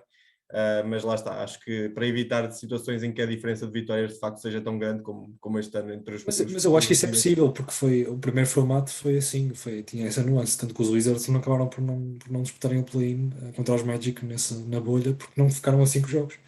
E portanto acho que sim, acho que poderíamos voltar a esse formato, já daria mais, poderia se calhar tirar um bocadinho mais, que estas equipas, os Spurs e Pelicans não tinham feito este impulso no final da temporada. Mas já seria mais, se calhar, mais justo para os Wolves já estarem, porque os Wolves mereciam, se calhar, já estar diretamente nos playoffs, por tudo que fizeram. exato, eu só ia dizer é que se calhar eu acho que a NBA às vezes tenta passar uma vibe de March Madness e acho que às vezes é um bocado isso de vamos fazer com que o play-in seja mais apelativo. E já agora, faltam disso, queria as tuas previsões muito rapidamente para o play-in. Quem é que tu achas que fica com cada um dos lugares com os 2 lugares no East e os 2 lugares no West? E queria já agora saber quais é que são as tuas previsões para as finais de conferência e para o campeão, já estando aqui a fazer umas previsões para maio, junho. Posso já assumir, daqui a 2 meses, olhando para este episódio, vai estar tudo completamente errado. Porque não sou bom em apostas, nem em previsões, nem o que for. Eu acho que. É o teu momento bad click. Sim, sim. Eu acho que os Nets não passarem, é completamente desapontante e aí seria realmente. Eu acho que até seria engraçado, porque eu vejo tanta malta ainda entrar nesse hype de os Nets estão-se a marimbar para a época rolada, eles querem os playoffs. Quantas vezes é que já presenciamos isto? E recentemente foi nos Lakers no ano passado, eles estão ali no modo chill, mas depois quando chegar aos playoffs, coisa e tal. Os Clippers igual, naquele primeiro ano, a época rolar não interessa muito, eles depois quando chegarem aos playoffs, nunca acontece, nunca acontece. Nunca nenhuma equipa chegou aos playoffs e resolveu os seus problemas. É complicado. Principalmente uma equipa que está em nono lugar. Nós estamos a falar de uma equipa como os Sixers, que tem os seus problemas, mas que ainda assim está numa boa posição e que terá vantagens asseguradas em comparação com os Nets. Mas ainda assim tem os Nets. Acho que seria engraçado eles não irem por causa de ver assim, o Twitter explodia de uma forma absurda. Mas tenho os Nets e depois acho que vou acabar por dar o favoritismo aos Hawks também. Muito por Trae Young. Eu acho que Trae Young facilmente, se for preciso, faz 45 pontos nos 2 jogos. Tiver que fazer, isto assumindo que fica em nono ou em 10º, que ainda não está definido. E com muita pena minha, que me deixaria muito triste se isso significasse que os Cavaliers não estariam presentes, porque acho que era uma equipa que mereciam e que teve demasiado azar para o que mostrou esta temporada. E seria realmente uma pena não terem esse reconhecimento, apesar de tudo o que aconteça para os Cavaliers. Esta época foi uma boa época, uma excelente temporada e que poderão construir agora, a partir desta base que tiveram, grandes coisas, mas acho que seria ótimo eles poderem ter essa experiência também de irem aos playoffs e terem esse cheirinho e também essa motivação para algo mais. No Oeste seria essas minhas 2 apostas na mesma, muito baseado no star power das 2 equipas, sinceramente, porque acho que tanto o Hornets como o Cavs têm mais equipa no seu consenso geral neste momento, mas individualidades por vezes não. Mas está, em jogos como estes que são só uma eliminatória, acho que poderão dar vantagem a Nets e a Hawks, que têm se calhar os 2 grandes jogadores deste play-in, em Kevin Durant e Trae Young, para além do Kyrie Irving, claro. Depois ao Oeste, eu acho que fica a conversar. Eu acho que tem que dar favoritismo a Timberwolves e Clippers. Eu acho que Timberwolves ainda assim vão se ver gregos para vencer aquele embate com os Clippers. Acho que os Clippers vão dar muita luta e agora com o Norman Powell vamos ver como é que ele regressa. Não acredito que o Kawhi, se vier e se vem, também não acredito muito, gostava que sim, mas não. Também não seria para este play-in, de certeza, seria mais à frente. mas acho que diria favoritismo a essas duas equipas, se calhar os Wolves a caírem para o segundo encontro. Mas acho que consegue levar a melhor aos Pelicans, que ainda assim vejo os Pelicans, eu acho que os Pelicans têm mais argumentos do que os Spurs, que ainda não têm o DeJounte Murray e isso pode influenciar um bocadito, não sei como é que ele chegará a esse confronto, mas acho que os Pelicans poderão ter neste momento algo mais a dizer e poderão ali causar um susto tanto a Clippers como a Wolves, é o que eu apostaria, ainda assim mantenho esses dois que estão neste momento sétimo e oitavo como favoritos a passar. Depois finais de conferência, aí é que é engraçado. Aí é que é engraçado. Vai depender muito dos matchups, porque se calhar o que eu vou dizer agora depois é impossível, por causa dos brackets, poderá nem ser possível, mas eu acho que colocaria Bucks a chegar e coloco como favoritos a chegar à final, e teria Bucks também já na final, podia já como o vencedor do Oeste, ainda como custo. E se calhar punham os Celtics, pode ser parecer um bocadinho tendencioso, mas eu acho que se os Celtics tiverem sorte de calharem no ramo mais fácil, não pegarem os Bucks numa segunda ronda e terem um matchup interessante na primeira ronda, se o Robert Williams realmente conseguir voltar, eu acho que se poderão bater muito bem contra um Heat e contra uns Sixers que terão motivações extra. Os Heat, por causa daquele confronto na bolha que se causou moça de certeza, principalmente a Jason Tatum com aquele abafo do Bam Adebayo, certamente terá muitas ganas dessa desforra. E os Sixers, que ainda assim, eu acho que ao Horford e Robert Williams poderão dar grandes dores de cabeça a Joel Embiid. Ao Horford já conhecemos e já sabemos do que ele é capaz, ainda um bocadinho mais envelhecido, mas eu acho que a defesa dos Celtics poderia causar, não só no posições interiores, quer dizer, eu acho que poderiam explorar muito as falhas do James Harden. Portanto, por aí, Bucks Celtics, Bucks na final, na outra por aí a Suns de caras na final de conferência, ia chegar à final, portanto tem uma reedição da final do ano passado, que seria, quer dizer, eu adorei a final do ano passado, portanto estaria dentro completamente para uma reedição, apesar de preferir, claro, que os Celtics chegassem, e depois tenho os Dallas Mavericks a chegar à final de conferência, porque ainda não consigo, temo um bocado do que é que os Warriors como é que os Warriors vão chegar aos playoffs. Tenho medo de como é que o Steph Curry vai chegar. Aquilo foi uma lesão que, apesar de tudo, é mais grave do que parece. Claro que não é uma lesão assim tão grave, senão nem voltaria, mas eu acho que ele se calhar vai voltar um bocadinho mais cedo do que deveria do processo de recuperação e não vai ter um matchup fácil na primeira ronda de certeza. Os Warriors vão jogar contra o Dallas ou contra os Nuggets. E lá está, entrando numa série com um Curry que não venha a 100% e entrando numa desvantagem de 1-0 ou de 2-0, é complicado. É complicado para uma equipa que estava num bom momento, mas que teve muitos infortúnios, muitas ausências e que ainda não encontrou o ritmo perfeito entre aqueles três, entre aquele Big Three, que apesar de já se conhecer, não jogar muito tempo junto e que precisa de algum tempo porque os Warriors vão ter essa primeira ronda como tempo de adaptação e pode correr, não vejo aqui os confrontos que poderão ter como fáceis e portanto apostaria em Bucks, Celtics, Dallas, Suns, com Suns Bucks. O vencedor, já vos disse, eu acho que os Suns conseguem essa desfolga e acho que seria uma boa história. Ok, só antes de avançarmos para o final, até porque agora já é tarde, queria só perguntar-te, no teu Twitter há uns dias tu disseste que o CJ McCollum merecia ter sido All-Star o ano passado. Queria-te perguntar se, tendo em conta a forma como ele está nos Pelicans, se achas que já vai tarde ou se achas que ainda é possível o CJ chegar lá. Obviamente não fazes futurologia, não sabemos como é que vai estar a saúde dele, Certo. mas daquilo que já viste, daquilo que estás a ver agora, novo papel dele e hipoteticamente ele continuar saudável, achas que ele chega lá? E já agora adiciona aqui um bónus. Consideras que o Gordon Hayward, não diria pode voltar a um formato All-Star, mas achas que ele consegue, porque já são muitas lesões seguidas, ele esteve lesionado agora no Charlotte, achas que o Gordon Hayward ainda vai a tempo de se tornar o jogador que merecia, onde merecia estar, aliás? Portanto, por essa, infelizmente não. Pá, eu ao bocado disse, é um dos meus jogadores favoritos.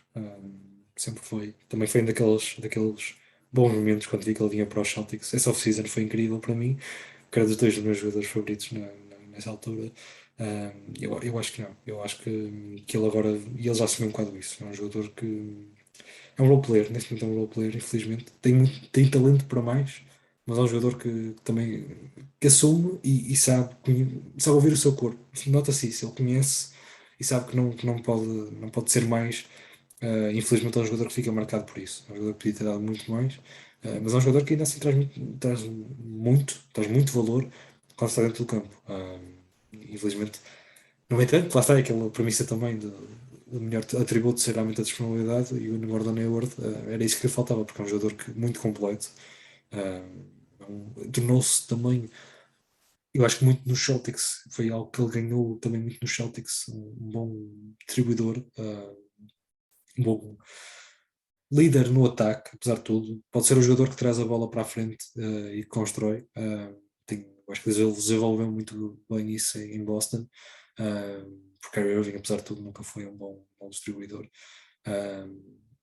E acho que é uma pena, porque é realmente um jogador que podia ter chegado, e ele foi All-Star na equipa de Gonçalo, nesse grande ano que fez, e poderia ter sido, se calhar, um dos grandes jogadores, podia chegar ao nível de um Paulo Jorge, ele podia pelo menos ter sido um jogador desse nível, um jogador que pelo menos uma temporada pudesse estar ali na luta pelo MVP, como o Paulo Jorge esteve pelo Thunder, porque é um jogador muito completo, era um jogador atlético, explosivo, foi mesmo pena, mas acho que neste momento, e os Hornets também já perceberam isso, é um jogador que quando estiver disponível, é uma peça importante, pode numa outra noite explodir, lá está, ainda tem esses momentos e dar-te 40 pontos, que é ótimo, mas apesar de tudo é um jogador neste momento de equipa e que oferece muito, principalmente ofensivamente, é um jogador muito versátil nesse sentido. CJ McCollum, eu acho que ainda vai a tempo. Nestes Pelicans, com Zion de volta, num cenário em que se calhar o Zion regressa, mas não faz jogos suficientes para ir a um All-Star, e em que o Brandon Ingram esteja um nível mais abaixo, mas que ainda assim os Pelicans estejam. Isto é claro que é um cenário muito complexo, mas não é um cenário que eu acho de todo impossível. Eu acho que, se perguntares, a melhor janela dele já passou já. E ele merecia realmente naquele ano que eu disse. Foi no ano passado, quer dizer, foi no ano passado, no início daquele, fez um grande início de temporada e estava a caminhar para isso, estava até a ter melhores números que o Damian Lillard, e foi pena ele ter se lesionado naquela altura. Apesar de tudo, acho que poderá ser um daqueles jogadores que, se não for All-Star, será relembrado como Mike Conley seria se não tivesse tido aquela seleção, como um dos melhores a não ser selecionado para All-Star, porque tem talento para isso e já demonstrou em algumas épocas que poderia ter lá chegado. Numas não conseguiu por haver realmente muito poder e muita alternativa na posição de base. Aquele ano, infelizmente, pela lesão, porque eu acho que ele seria de caras ao All-Star. Sim, e dito isto, acho que podemos então fazer aqui o segmento final, que são as perguntas rápidas, que também fizemos ao Cirilo, e que vamos tentar, se puderes tentar responder o mais rápido possível. Claro que depois podes justificar a tua escolha. Tenho aqui depois, vamos começar com algumas mais gerais, depois temos aqui algumas personalizadas. LeBron James ou Steph Curry? LeBron James. Queres justificar? Não, é assim. É assim. Para deixar mesmo no ar, estás a ver? Para deixar mesmo enigmático.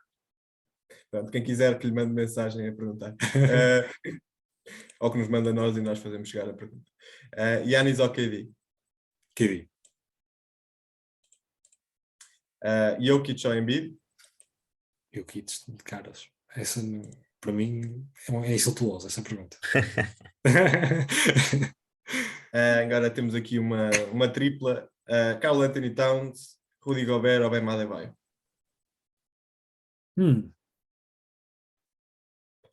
Eu gosto mais da ideia do Karl Anthony Towns, não vou escolher a Bam Adebayo. Gosto mais da ideia do jogador do que o jogador em si, pelo menos.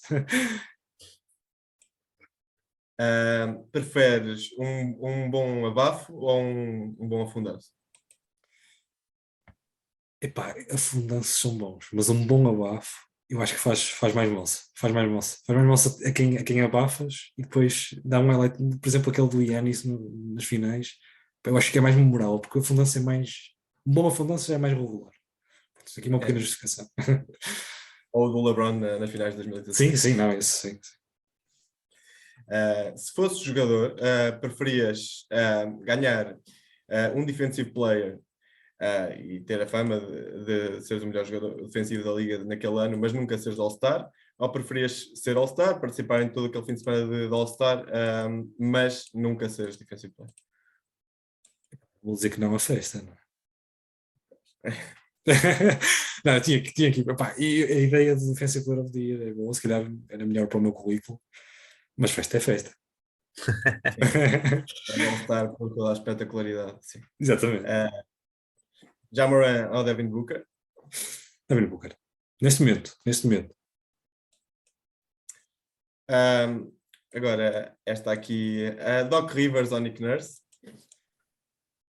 Pá, isso é complicado. É que o Doc Rivers tem aquele peso especial, não é? Para nós, apesar de tudo.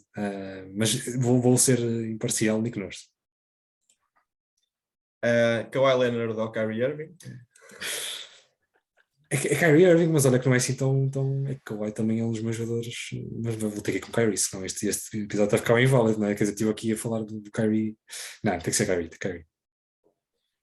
LaMelo Ball ou Trae Young?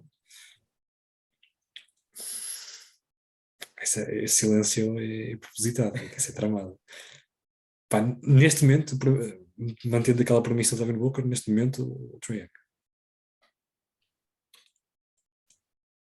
Lillard ou Chris Paul?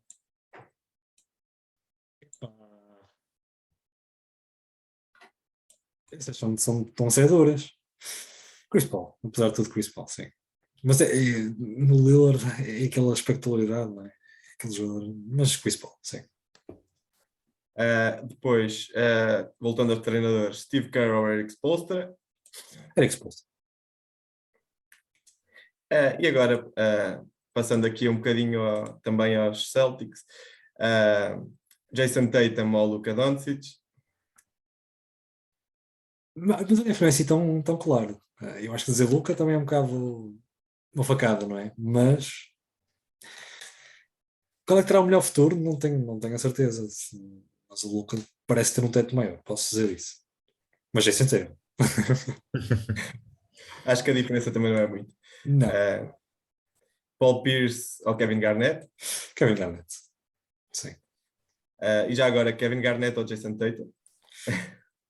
Neste momento tenho que dizer Kevin Garnett. Jason Tatum pode se tornar, eu acho que tem potencial para se tornar nos all-time greats dos Celtics, espero que sim, espero que se mantenha por Boston. Já está a caminhar nesse sentido, já tem bastantes recordes. Se saísse já na próxima época, por exemplo, espero ver que não, até vou bater 3 vezes na Madeira, mesmo assim já era considerado um dos melhores, se calhar, mas tem que ir com o Kevin Garnett neste momento. E agora, só porque eu também queria saber a tua opinião e para deixar mais uma sugestão para além do Uncut Gems, Community ou Arrested Development? Arrested Development. É duro, mas tem que ser. Acho que aqui também não havia má escolha. Não, aqui não. As duas seriam ótimas. Pronto, e dito isto, acho que já vem aí o barco à distância para te levar a ti. Não sei se queres levar o Kyrie também. Vamos ter que ter umas conversas ainda. Tenho que perceber o que é que vai naquela cabeça primeiro, para fazer esse juízo. Pronto, e dito isto, muito obrigado pela tua presença e se quiseres fazer aqui um teaser do teu podcast ou de outra coisa que queiras promover também.